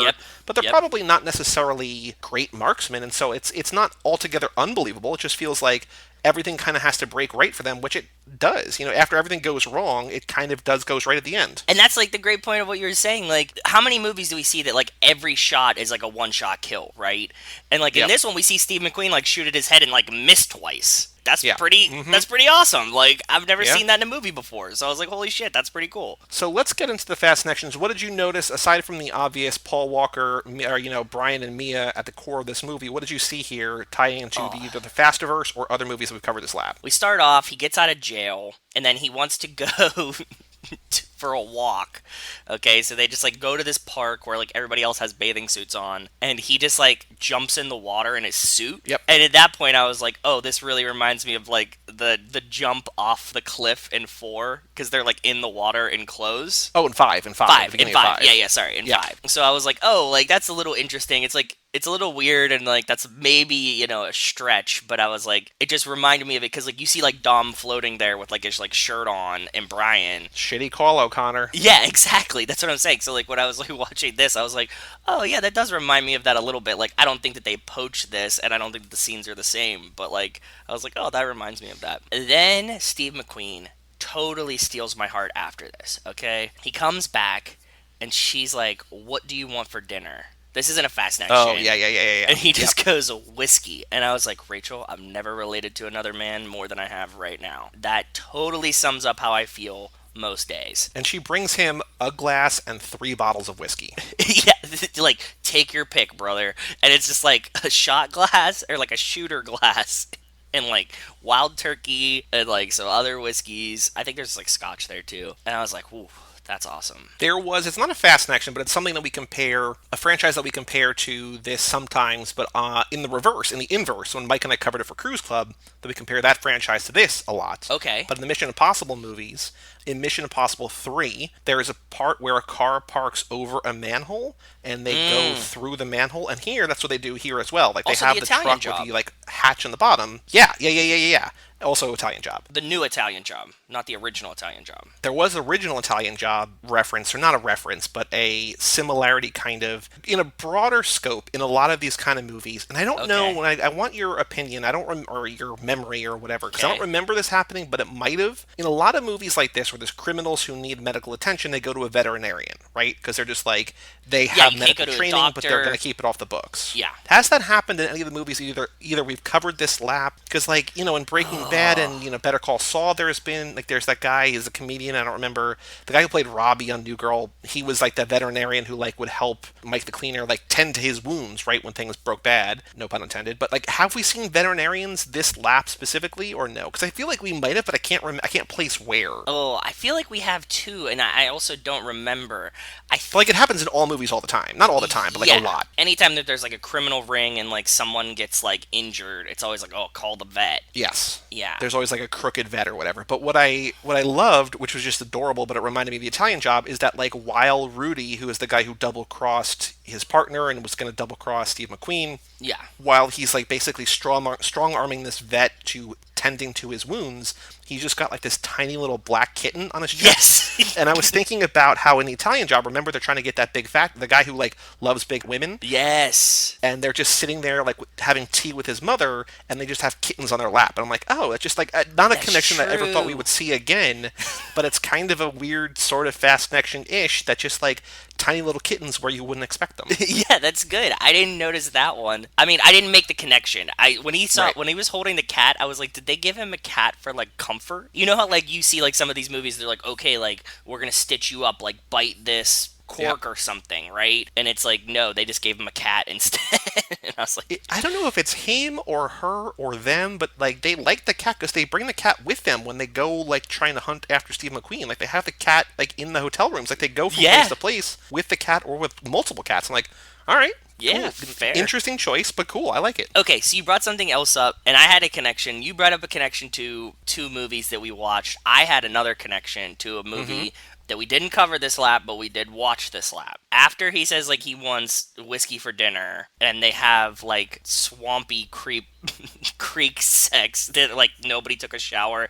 You had to smell really gross, right? Like, that you can't imagine that water smells okay. He wakes up the next morning, and he's in the kitchen, and he's, like, making scrambled eggs with just, like, a fork and a nonstick pan. As somebody who cooks a lot, that really was driving me nuts. And then he's like, oh, let's add some ketchup to it, and just, like, squirts the ketchup into the scrambled eggs, and then there's like all the smoke coming from the stove and stuff like that. And I was thinking, you know what this really reminds me of is when Kip Raines tries to make breakfast for Memphis. Remember in Gone in 60 Seconds, like when he like comes back and he starts the fire with like the home guys. And I was like, oh, that's really funny. Like, I mean, how many breakfast cooking scenes do we get in car movies? It's not like there's a ton, right? No, probably not. I mean, it feels like you're just like used to cooking on a radiator in prison or something. Like, how do I make this? Like, I don't remember the finer culinary arts, unfortunately. Exactly, yeah. You're like, or maybe people just used to cook like that in the 70s. Like, I can see that happening too, because you've seen these pictures of the recipes that are like hot dog jello salad or whatever, right? You've seen these? Yeah. I also like, it just feels like they have to cook, they have to throw out the pan every time they cook a meal, because like that, you can't salvage that pan. Like, that's just like, it's done. Yeah, if you're using a fork like to make scrambled eggs on a nonstick pan, like you ruined it. It's done. Yep. Completely done. At the heist, there is a direct Fast Connection, and I don't understand why this happens, other than like, I thought what happened was going to set up something else, but when the other guy shoots and kills the guard, he like takes his face mask off to shoot and kill the guard. Yes. I don't know. I have no idea. Also, I thought that was going to be like now we have to kill everyone, or now they've seen my face, or whatever. And so I thought, when Rudy kills him, it makes sense, because it's like, oh, they've seen his face. But then Rudy takes his face mask off too, and then I'm just like, wait, what is happening? But it reminded me in Fast 5, when they go and steal all that money, they're like, do you have any idea who you're stealing from? Like, we're not stealing anything. They take the face masks off and they burn all of Reyes's money. It's like, you know who we are now, come after us or whatever. And so it's a totally different intent of the scene. This makes no sense in this movie. I don't know why they happen, other than like the guy freaks out, but I don't know. They're also showing you the whole time. This is like one thing thing I really didn't like. Is like, okay, so they established that they like knock the guard out, but his gun is right in front of him, and like nobody walks over to like kick it away. This was like when I went to go see Saw with my friends, and one of my friends was like, "What's this guy doing in the middle of the room?" I'm like, "I see the gun. Like, I know he's gonna grab it and shoot someone or try to Right. shoot someone. Like, it's right there. Did you not see this gun? Like, go kick the gun. There's one guy with a gun in this bank." It's him. Take the gun. Like, we know that this is gonna happen now. So I mean, they should have probably had one extra body on the job because it feels like he's got to keep an eye on both the guard and all the people, and like he's also like when new people come in, he's like throwing them to the ground. So like he's doing a lot of work. You know, Steve McQueen's in there getting the money, and there's the other guy kind of just like one guy's doing the money and then one guy's doing the clock, right? Yes. But it feels like this guy who has to keep track of everything, make sure nobody makes any quick moves or whatever. He's got a lot to do, and I get why he panics, but it just feels like maybe you have one more person because it feels like if you have three, why not have four? less people the better, but the guy with the clock could have had a gun on the people there, and he could have been like doubling him and watching the guard, watching the people. They needed to strategize better, but apparently, like when we saw them in the hideout getting planned for it, Steve McQueen was the only one who gave a fuck about what was actually going to happen here. They were like, "Yeah, we'll just rob this bank," and he. Can you explain one thing to me? And I think it was What? meant as a distraction, but I don't know if I missed something. Why did they blow up that truck full of hay? Was that just to like distract people from the getaway? I think that they blew up the truck full of hay to bring the state troopers to there. Yeah, just like But as is, a is big there a second explosion too, or is it just one explosion? Because it feels like that happens, and then like while they're getting away, it feels like there's another explosion. He said that there was multiple explosions. He said they're rigged to blow 20 seconds apart, and she. Oh, right. She Yes, okay, lines that's up what that too, was. like Yeah. one in the like yard and like one in the truck. Yeah, so that I think it was just like to make the explosion big and to make sure that everything catches fire. Given that it's only really a team of like 3.5, because she's there, but she's like her role in this is supposed to be to kill Steve McQueen. Like that's what she was agreed to do, but she doesn't actually do that. But it feels like she's not really involved. Like as far as he knows, she's not involved in the heist. She's just there to like basically drive him there and then be cover for him because like they're looking for three guys and a guy and a woman. Like they're not the cops are going to let them go or whatever, Yeah. right? Yep. It feels like for a job that essentially has three people, there's so much going on. Like the plan is so complex that like of course things are going to go wrong because like there's so much happening. Like everything has to be so precise, and it feels like there's not a lot of prep. Maybe there is that we just don't see, but it feels like No. oh yeah, we know what we're doing. Yeah, no, I know because they show us the prep, right? He's like, here's the pictures of the thing. Like, I want you to study this, and the guy just like tosses it to the other guy, and they just kind of like leave it or whatever. And then like he's like I don't wear bulletproof vests either, but then obviously he does because Steve McQueen shoots him and he survives. But like Yeah. it feels like there's a reason why this went poorly because it wasn't meticulously planned enough. You know, in Baby Driver, for instance, which I Yes. just watched recently, like that's still only a group of like three plus a getaway driver, but you see the pre-planning and they know where to go and when to go and all this different stuff, 100%. and they have everything kind of lined up to a T. And you also have the world's best getaway driver. Exactly. Here, it's just like we have three people for a job. It should be like 6 or 7 probably, and like it just is. No. It just happens to be the wife of the guy, kind of. It needs to be 3 people, but 2 of them are incompetent, is what it is. Okay, maybe that's a bigger thing. Yeah, okay. Like, if you had like 3 people that had the dedication of Steve McQueen to be like, I'm gonna plan and run this perfectly, it would have went really smooth. But you have like 2 wild ass cowboys, and then like Steve McQueen. So you got to get Steve McQueen, you get Michael Caine, Yes. and you get like Dom Toretto. There's no job in the world. 3 that they- alphas. There's no job in the world that those 3 couldn't pull off. Even if we didn't account for their age and like Steve McQueen being dead. Like, just those 3, they got it. You got a 50-year-old Vin Diesel, an 80-year-old Michael Caine, Yep. and a dead Steve McQueen, And they could the world is their oyster. They could still do a better job than Steve McQueen with these 2 guys at the bank in this movie. So once they have the money and they're like on the road, like things continue to go wrong. There's like a guy who runs a grift on the woman, on the wife to like steal the key and then take the money, and then he gets on a train. And there's a kid with like a water pistol, but like the gun looks like very real, like wildly real. And Yeah. he shoots Steve McQueen in the face with the water. And like things continue to just go slowly wrong, but it feels like they're like I don't know if it's both believable to me, but also like they're just kind of adding movie tension. Like it feels like there could have been stuff maybe more inherently. I don't know, like it felt kind of like a little bit of a stretch, like we just need to keep adding things that going wrong, but maybe it worked better for you. No, it worked good for me because they were all like mild things, right? It's not like one big chaos after another. It's like all mild things that you could see happening. Like when the guy's like, "Oh, I'll help you shut the locker," like that guy could just. It seemed like it. He was just running a con at the train station. He just happened to luck into picking the right bag to steal, right? And like the kids running through the car, that was like, okay, like they're just asshole kids running through a car. Like that makes sense. So I wasn't like anything that was like really bad. There were some things that I did think that like I wish there was more explanation for. They're in the car, they're getting away, they're driving, they hear the radio, and they're like, oh, they stole $750,000. She opens the bag, she's like, there's only $500,000 here. And I was like, oh, cool, this is going to be like a big plot point. Something crazy happened. And then they like get to the guy, and he's like, oh, like we already robbed it before you got there. And you're like, what? Right. Like, why? Why didn't you just rob the rest of it? And like, how can you steal $250,000 but not $750,000? What is it for? And do I get a cut of that? Or like, and then that's just it, right? Because they shoot the guy, it's just over. What was even the point of that? Why did we have to say that? I don't know. I don't know if it's supposed to be like intentionally messy, because like Walter Hill, who wrote this, is like a really well-known writer. Like I don't know. There must have been a reason for it, but I don't know. That's what I'm saying. Like it's something that you could just like omit. It wouldn't change the movie at all. It would just resolve one question, like why did this happen? What's also kind of weird to me, but maybe it's not actually that weird, is that like it feels like the entire area that they're in, like this entire county or city or state or however it's far like this Texas. spans. Yeah. Everyone, the only news at all in the world is this bank robbery, and it feels like everywhere they go, everyone almost immediately recognizes them, which is both like believable, but also like, wait, is there literally nothing else going on? Like they pull in to get burgers.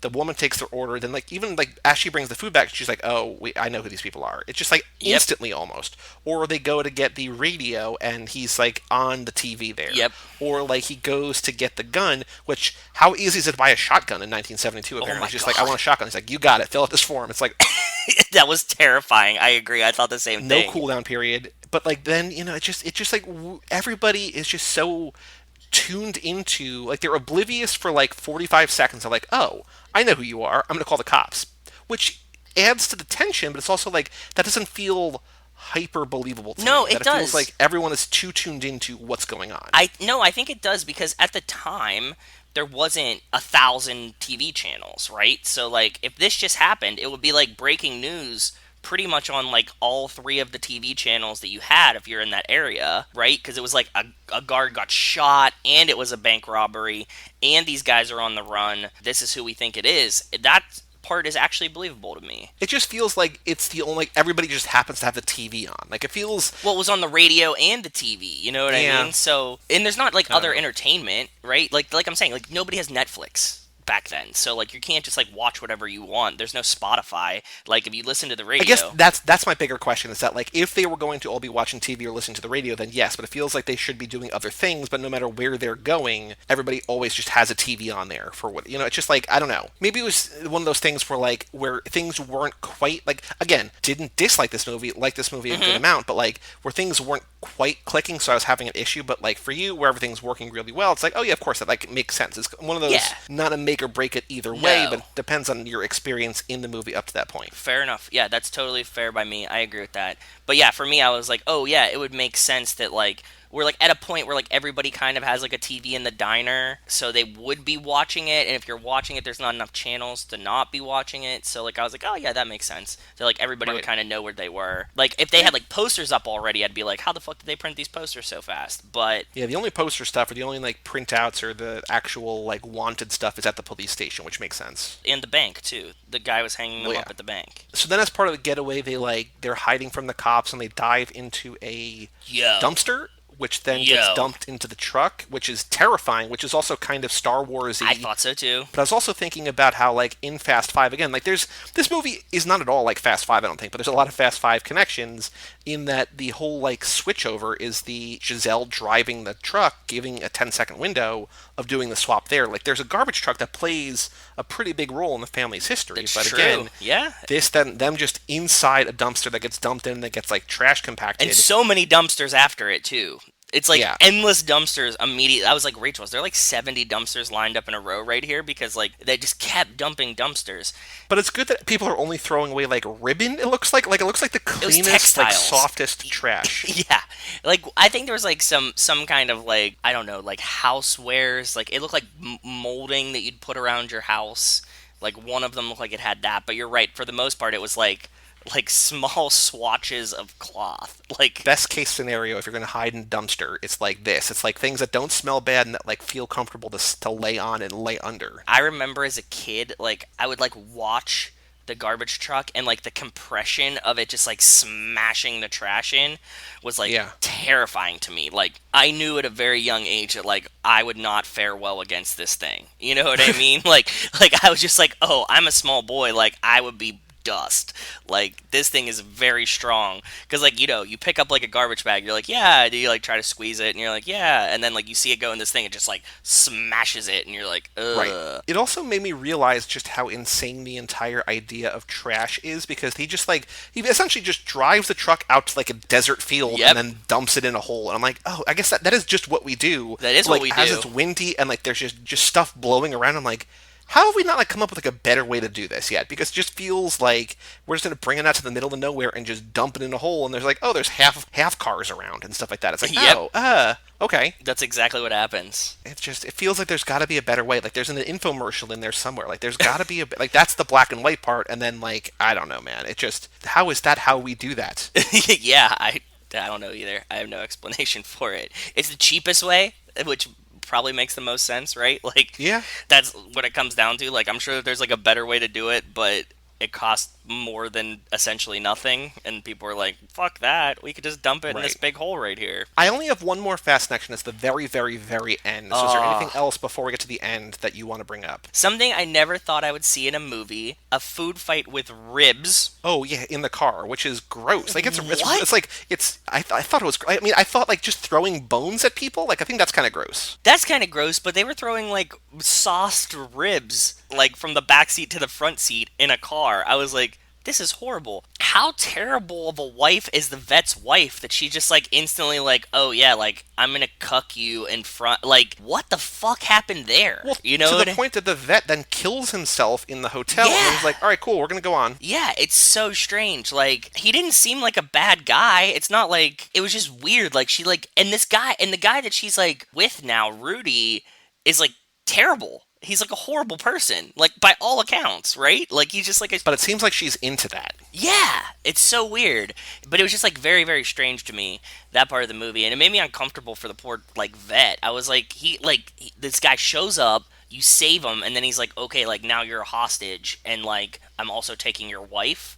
And she's Right. like cool about it, like not even like, oh no, don't do this, sir. You know what I mean? Like she's just like way into it. I was like, that's very bizarre. And in that rib scene, like it's his car, and like they're throwing ribs around and getting a mess everywhere. And I was like, that's driving me a little bit crazy. But then like when Rudy's like sticking the rib in his face as he's driving, I'm like, that's so annoying. It's just like Yeah. on the grand scheme of things, like hostage and stealing your wife and all this different stuff, like it's very low on the totem pole. But like This is where I would reaching around snap. from the back seat and just like, hey, you want some food? I'm like, guy, stop it. Yeah, this is when I would have snapped. Like I don't know how he didn't murder that guy then. Maybe he had decided that he was already going to kill himself. And he's just like, well, it's kind of like the Kowalski, like, stopping to get one last bit of drugs. He's like, well, I know I'm going to die, right? Like, Exactly. I just need, Yeah. whatever. The last thing that like I really really liked, I did like the Steve McQueen coolness of her knocking on the door in the hotel room. Steve Oh, McQueen yeah. breaks into the other room, comes around the back and flanks them, and then like instead of just shooting the guy, he just like knocks him out. That was just oozing cool. Like, you're like, oh, is he gonna get out of this one? Like that was one that you're like, oh man, he might be cornered here, and he's like, nope, just like totally out of it, scot clean. The last thing that I want to talk about before we get to the biggest fast action, they're driving in the truck with the guy, right? Like they get away, and they're getting away with like for like the last time. Okay, so they like take the old guy and they get in the truck and they're like on a getaway, and he's like, look, I've been in trouble with the police before, I can relate. And then he like stops and is like, are you two married? And they're like, yeah, we're married. And he's like, good, because like kids these days have no morals. And it would just like there was so much of this dry comedy in this movie that really resonated with me, like that I would like laugh, but they're not being funny. It's like, dude, they have you at gunpoint. They- Making yes! you drive across the border, but like, yeah, they're not living in sin, so I guess that's good. Yeah, that's what I'm saying. So like the joke of him being like, yeah, and he's like totally down with being the getaway driver too. He's like, yeah, dude, like we're fucking doing it. Like he's like, no, he's like, are you gonna shoot me? And they're like, probably not. And he's like, okay, cool. But like, yeah, he's like, are you living in sin though? And they're like, no. He's like, good, because kids these days have no morals. You're like, bro, everything's going wrong right here. They're clearly in criminal activities. The cohabitation was what got them. That really cracked me up. Well, speaking of that guy, there is the connection I wanted to say at the Yes. very, very Yep. end. It's Point Break, but it's also very Fast and Furious 4, Oh, because they yeah. say it twice in that movie. So again, very poor negotiating that. Steve McQueen offers him $10,000 for his truck. He's like, how about 20? And then the wife is like, how about 30? And like just say yes to the sale. Like, stop negotiating up. Like, I guess they want to like, hey, we're not bad people after all, but They whatever. kind of liked him, yeah.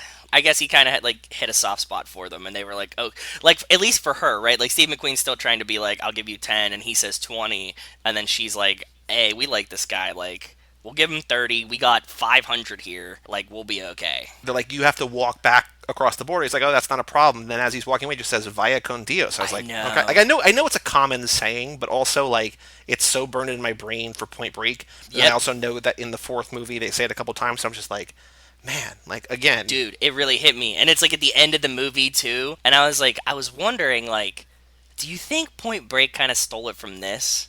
Like, I know it's a common phrase, like you're saying too, but I was like the makers of Point Break kind of had to see the Getaway, right? I don't know. I would assume so. Right? It seems like a movie, like if you're making like a heist movie, a getaway movie, a kind of a car movie, this is something you'd also have watched. It being so close to the end is what really got me. That's where I was like, did Point Break take this? It might have. There's a non-zero chance that it did. I think even if it wasn't intentional, if it was just like a thing that burned into your brain, right? I don't know. Yeah, that's what I'm saying, too. Again, if you're doing your homework and you're watching heist movies, if you're watching, not that Texas and California are the same, but similar-ish, right? Kind of like deserty, kind of whatever. Yeah.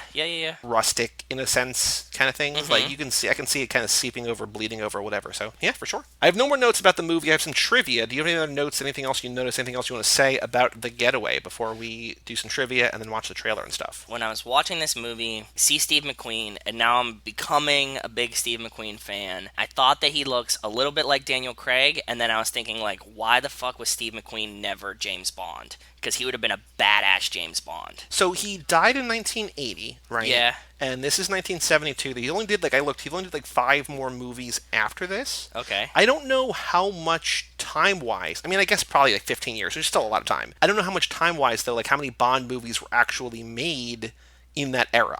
He's not British, right? So I think that's kind true. of the knock against him. I think that that's the knock against him, but, like, wouldn't you put Steve McQueen up there with, like, Roger Moore, like, Sean Connery of, like, badassery of, like, this kind of guy? Like, he looks like he could have been James Bond, especially in this movie. I mean, I don't know a lot about his filmography. I've probably only seen, like, 4 maybe movies. Like, I've seen the ones we covered. I've maybe seen one more, and I saw Papillon.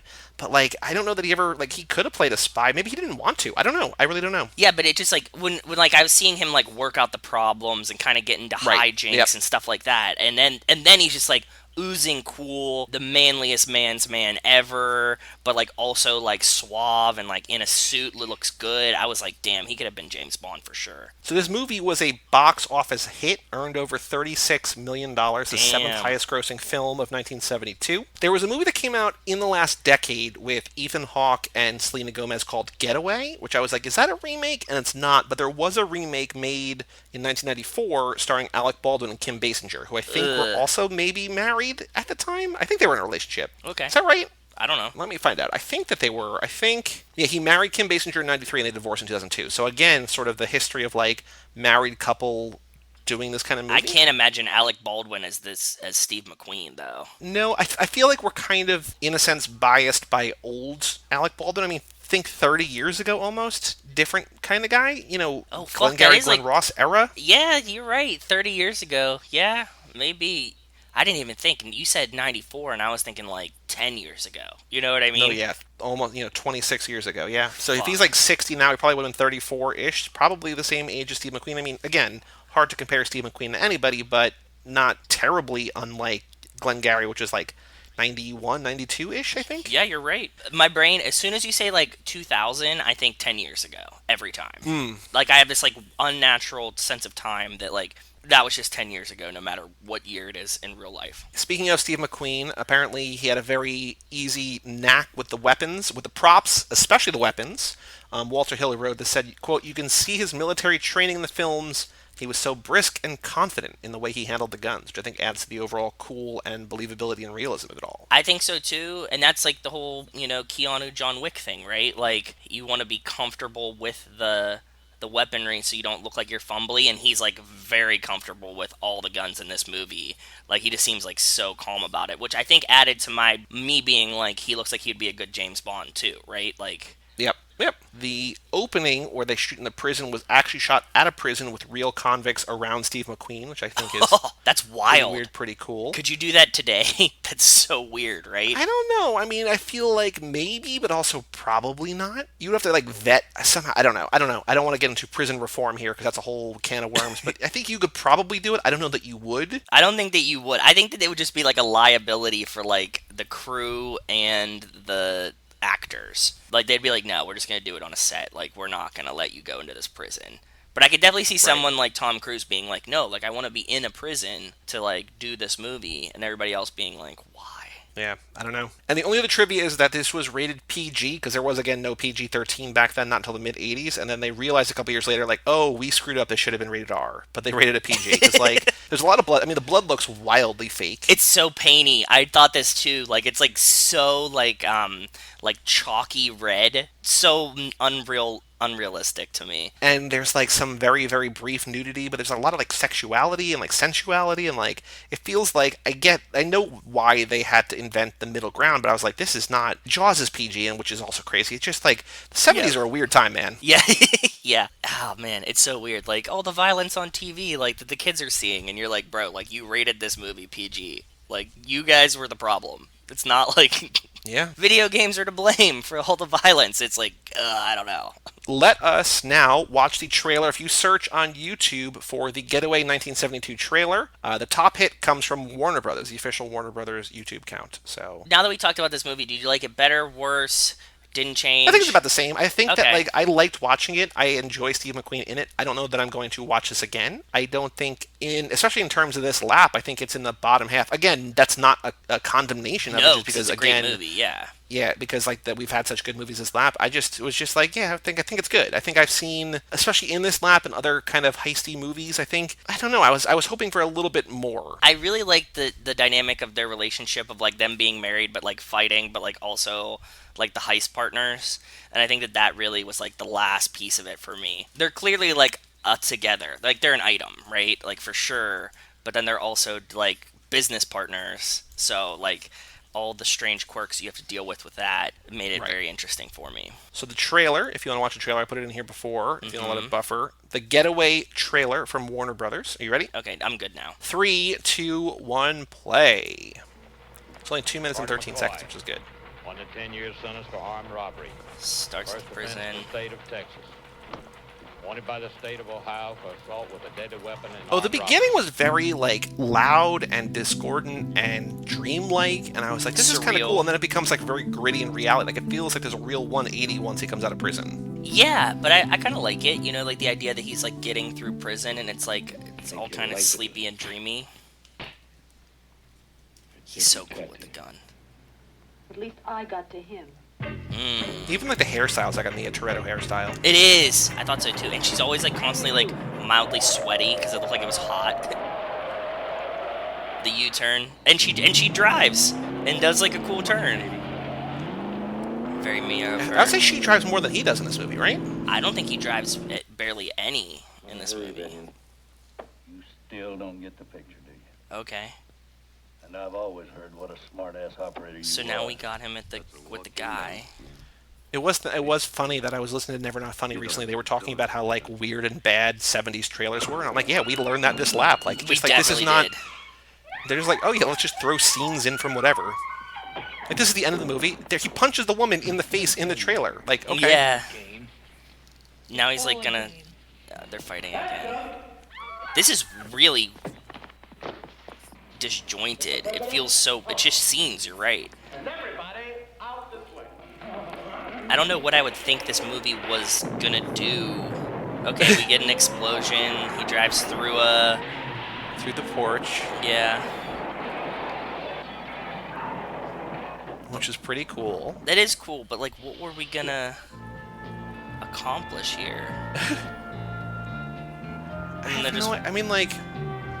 That's okay. so strange. Is that it? Is that just over? Yeah, it There's seems like 15 it's... seconds left or something like that, yeah. Okay. Walking down the road with the bag of money. Joe, we gotta see this movie. Dude, I don't want to see this movie, and I just watched it and loved it after watching the trailer. Boy, oh boy, yeah. That was Boy, bad. that's How did not it good. make any money? If that's I guess you would just be like, Steve McQueen's in a new movie, it's about a heist, you'd be like, okay, I'm in. You know what I mean? Like, they're like, do you want to see the trailer? I'm like, definitely not. You would have done really good back in the 70s, because it would have been really easy to not watch trailers. He would have been like, they all suck. I'm just going to the theater. Fuck that noise. Although I will say that I've started watching trailers for, like, indie stuff, like things that, like, get buzz or that, like, have, like, a high rating on Letterboxd that I've never heard of, like, basically VOD movies. Like, I'll watch, like, for, like, a minute, and I'll be like, either, like, a minute is all I need to, like, say, oh, I'm not going to watch this, or, like, oh, that's interesting enough. Like, I'll still cut myself off before I know what it's about, but I'm just like, oh, this looks like or feels like the kind of movie that I would... So, like, I started doing, like, in this month, because I was just like, I gotta make a cut somewhere. Like, I can't just watch everything. True. I'm starting sort of back in, but again, like, I'm not gonna watch... I mean, for this I would, but, like, otherwise, like, not for the podcast, I wouldn't watch Fast and Furious trailers, I wouldn't watch, like, MCU trailers, because, like, I know I'm gonna see those movies. I don't need to be sold on it. It's like the ones on the cusp. I get why people watch trailers, but I feel like there's a weird thing, I've talked about this a lot, a weird thing with fandom, like, I want to know as much as I can before I see the movie. It's like, no, man, I just, like, enjoy the surprise of it all. Yeah, I agree with you. Anyways, if you watch that trailer, it doesn't really ruin anything, but it doesn't really tell you anything, and it's just bad. No, like, it doesn't even have, like, a narrator to be like, Steve McQueen, and, like, in a heist movie with, like, no, it's just scenes of the movie. That's it. Okay, Joe, the Letterboxd game, for reference sake, Mad Max Fury Road, the most popular film on Letterboxd, or one of them at least, has been seen by 596,000 people. The Getaway, 1972, directed by Sam Peckinpah, starring Steve McQueen, Alan McGraw, Ben Johnson, and Al Letteri. Average rating of 3.6. How many people have seen The Getaway? 37,000. Way lower. Way lower? Really? With Steve McQueen, too? Okay, 8,000? Higher. 15? In between those. One more guess. 13 and a half. 11, 7, 13. Damn. I thought it was going to be way higher because of Steve McQueen being in it. And, like, the Getaway is, like, remember, a pretty high schoolers don't know or care about Steve McQueen. Yeah, but also you have, like, the weird niche part of Letterboxd. It's, like, all kinds of people, like, that love classic film. I actually wonder, in Steve McQueen's filmography, where does this fall? This is his 6th most popular. So it's The Great Escape, Magnificent Seven, Bullet, Papillon, The Blob, and then this. Okay. IMDb Steve McQueen. What's he most known for? Is this in his top 4? I wonder. The Great Escape, Papillon, Bullet, and The Getaway. So yeah, it is, but... Yeah. Yeah, I was thinking, like, this is one of the, like, Steve McQueen movies, right? Like, this is up there. Out of those 11,713 people or whatever, 3.6 average rating, most popular rating 4 stars, then 3.5, then 3. How many people put it in their top 4 films of all time? 7. Higher. 23. In between. One more guess. I was going to go 11 originally. 12. You should have gone 11. I should have gone 11. 12 people. So I found on Letterboxd Eduardo Rosso. 2 years ago this week, actually, July 17th, 2018, 5 stars. From a script by Walter Hill, Peckinpah gives us a hell of a movie. Neo-Western noir heist movie, love story, human greed, and a few words. 5 stars. It's a good review. I like that. It is like a noir Western. That is... I guess that's a good point. I didn't think of it like that, but yeah. Maybe it's the Texas feel. I was just, like, into Texas and didn't think of it as, like, a Western, but yeah. Mm-hmm. I don't know where he lives. He doesn't have a location on here. His profile picture is of Tony Soprano, though, so if that helps you. Okay, that helps, yeah. His number 1 favorite movie of all time is The Getaway. Okay. But you can get at least 2 of the next 3. So, one of them is, what is the baseline that we use for this game? Mad Max Fury Road. Correct, number 2. Okay. Number 3 is another Western, also in Texas, much more modern. Also about, is it about a bank robbery? I'm trying to think. Is it A Few Good Men? No, that's not. That's a military thing. No, what's the one? No Country for Old Men. Yes. That's what I was trying to say. 3. Sorry. Yes. Yes. So Get the relation now? Does it make sense? Yeah. A few. I guess. Title-wise, I'm surprised you like got there. I'm word-wise? surprised that your brain went there that quickly. I was more thrown off by that. But yeah, okay. Cool. A Few Good Men is also great. That's the Tom Cruise movie, Jack Nicholson, You Can't Handle the Truth. Yeah. And then number 4, you definitely know this. I'll just say it's a movie that came out about 10 years ago, maybe 15 years ago. 2006. It's a movie based on a TV show from the 80s. Is it like Starsky and Hutch? No, but you're not wildly... I don't know what Starsky and Dukes Hutch of is really Hazzard? about. No, it's not a car movie. I mean, there's maybe cars, there's probably cool cars in it, but it's not a car movie, I wouldn't say. So again, there's another sort of noir in the realm of kind of The Getaway, kind of No Country, more stylized noir. Based on a show from the 80s. Mm-hmm. Miami Vice? Mm-hmm. Nice, really? Is that it? Yep. Cool. The Getaway, Fury Road, No Country, and Miami Vice. Nice. Not too bad. Yeah, that's very awesome. That's a decent lineup. That's fun. Good job, Eduardo Rosso. Yeah. I like The Getaway. Good job on that pick for sure. Well, Joe, that is officially the end of the Kicking It Old School lap. We can come back in the future for another iteration of this. Kind of sad it's point. over, brother. Like, I was really enjoying these car movies, so... I was gonna say that we just gotta wait for them to make more, but that's not how this works. Like they can't make more movies that came out before the year 2000. Exactly. We need them to go back in time. Well, Back to the Future, back to the 70s, and like inspire them to start doing Fast and the Furious movies in the 70s. Yeah, that's what we should do. Well, we do have, which we did not do this lap. There is the 1955. I want to say Roger Corman, I think, movie, The Fast and the Furious, which they bought the rights to the name from. Yes. It has nothing to do, but there is a classic Fast and the Furious. We just gotta, maybe next time. I just want like a very small Vin Diesel to be like a character. So he was born in like 1970. So yeah, if you had like one of the end of the, or 70-ish, maybe like late 60s, you have one of the end of the 70s, like a 10-year-old Vin Diesel. Exactly. It'd be perfect. A pre-make of Ragazzi starring Vin Diesel. True. Good call. Saints. What was the name? Guide to Recognizing Your Saints. A Guide to Recognizing Your Saints. I got No Country for Old Men on the brain now. A Few Good Men, No Country, Ragazzi. Exactly. That's how my brain works, man. So next week, as we kick off Lap 7, which is the Missing Pieces / Letty Ortiz lap, which actually, quick update, which we have, I don't know that we ever explicitly said what we're doing, but we're reining it in a tiny bit. Instead of doing all bonus features, because again, why rush? I also realized how many bonus features there are on these discs, and you pointed out, why don't we just do the one thing? We're going to, in addition to talking about the movie itself, obviously with Nico and Kevo all lap next lap, we're going to do the director's commentary, if there is one, on each movie. Yep. And we're also going to do the deleted scenes, and then sometimes, I don't know if these movies are not, sometimes the deleted scenes also have director's commentary as well. So we're not going to go into like behind the scenes, the making of, like the Craig Lieberman type stuff, like the featurettes, all that stuff. We're not doing that now. We're just doing the main movie commentary and deleted scenes, and if those have commentary too. So spread it out to infinity. Well, yeah, that's so Joey like pitched. He was like, "Oh my god, look at this list. There's like all these featurettes and stuff." And I was like, in my brain, there were gonna be like 3 or 4 things. Like I think probably I would guess, if I had to guess, more modern movies are gonna have fewer things to do. But like I looked, and like there's literally like 3 hours in addition to the commentary. It's like 3 hours of stuff on the first movie alone. I'm like, we can't, like, it's too much to cover. Yeah, and I don't feel like we can give it the appreciation and time and dedication I want to give to every one of these things if we do them all at once. So we are going to do the director's commentary, the missing pieces, the deleted scenes, the behind the scenes, what we did not know, in addition to the memory loss stuff and the Letty Ortiz, Michelle Rodriguez movies. But next week, we are doing the first movie, The Fast and the Furious, from 2001, which we all know. And then on Friday, we are doing a Michelle Rodriguez movie. We are doing, I think, her most recent... It's not her most recent movie. There's one that came out since then, but she's got a very, very small part in that.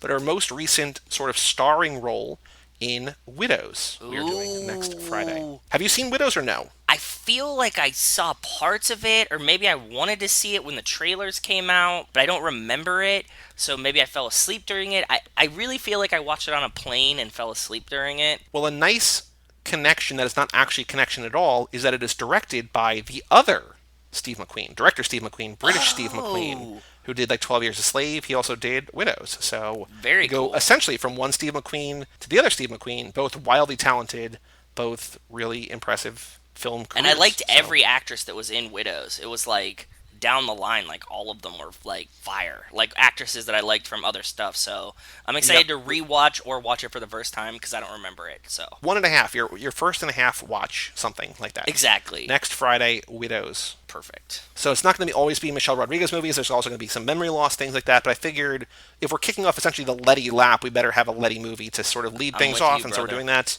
Yep. But we'll go from there. So the Fast and Furious and Widows next week. Sounds Any good. other thoughts about this lap or this movie or anything before we close up shop and come back next week with Nico and Kevo? This was a wonderful lap. I said that earlier.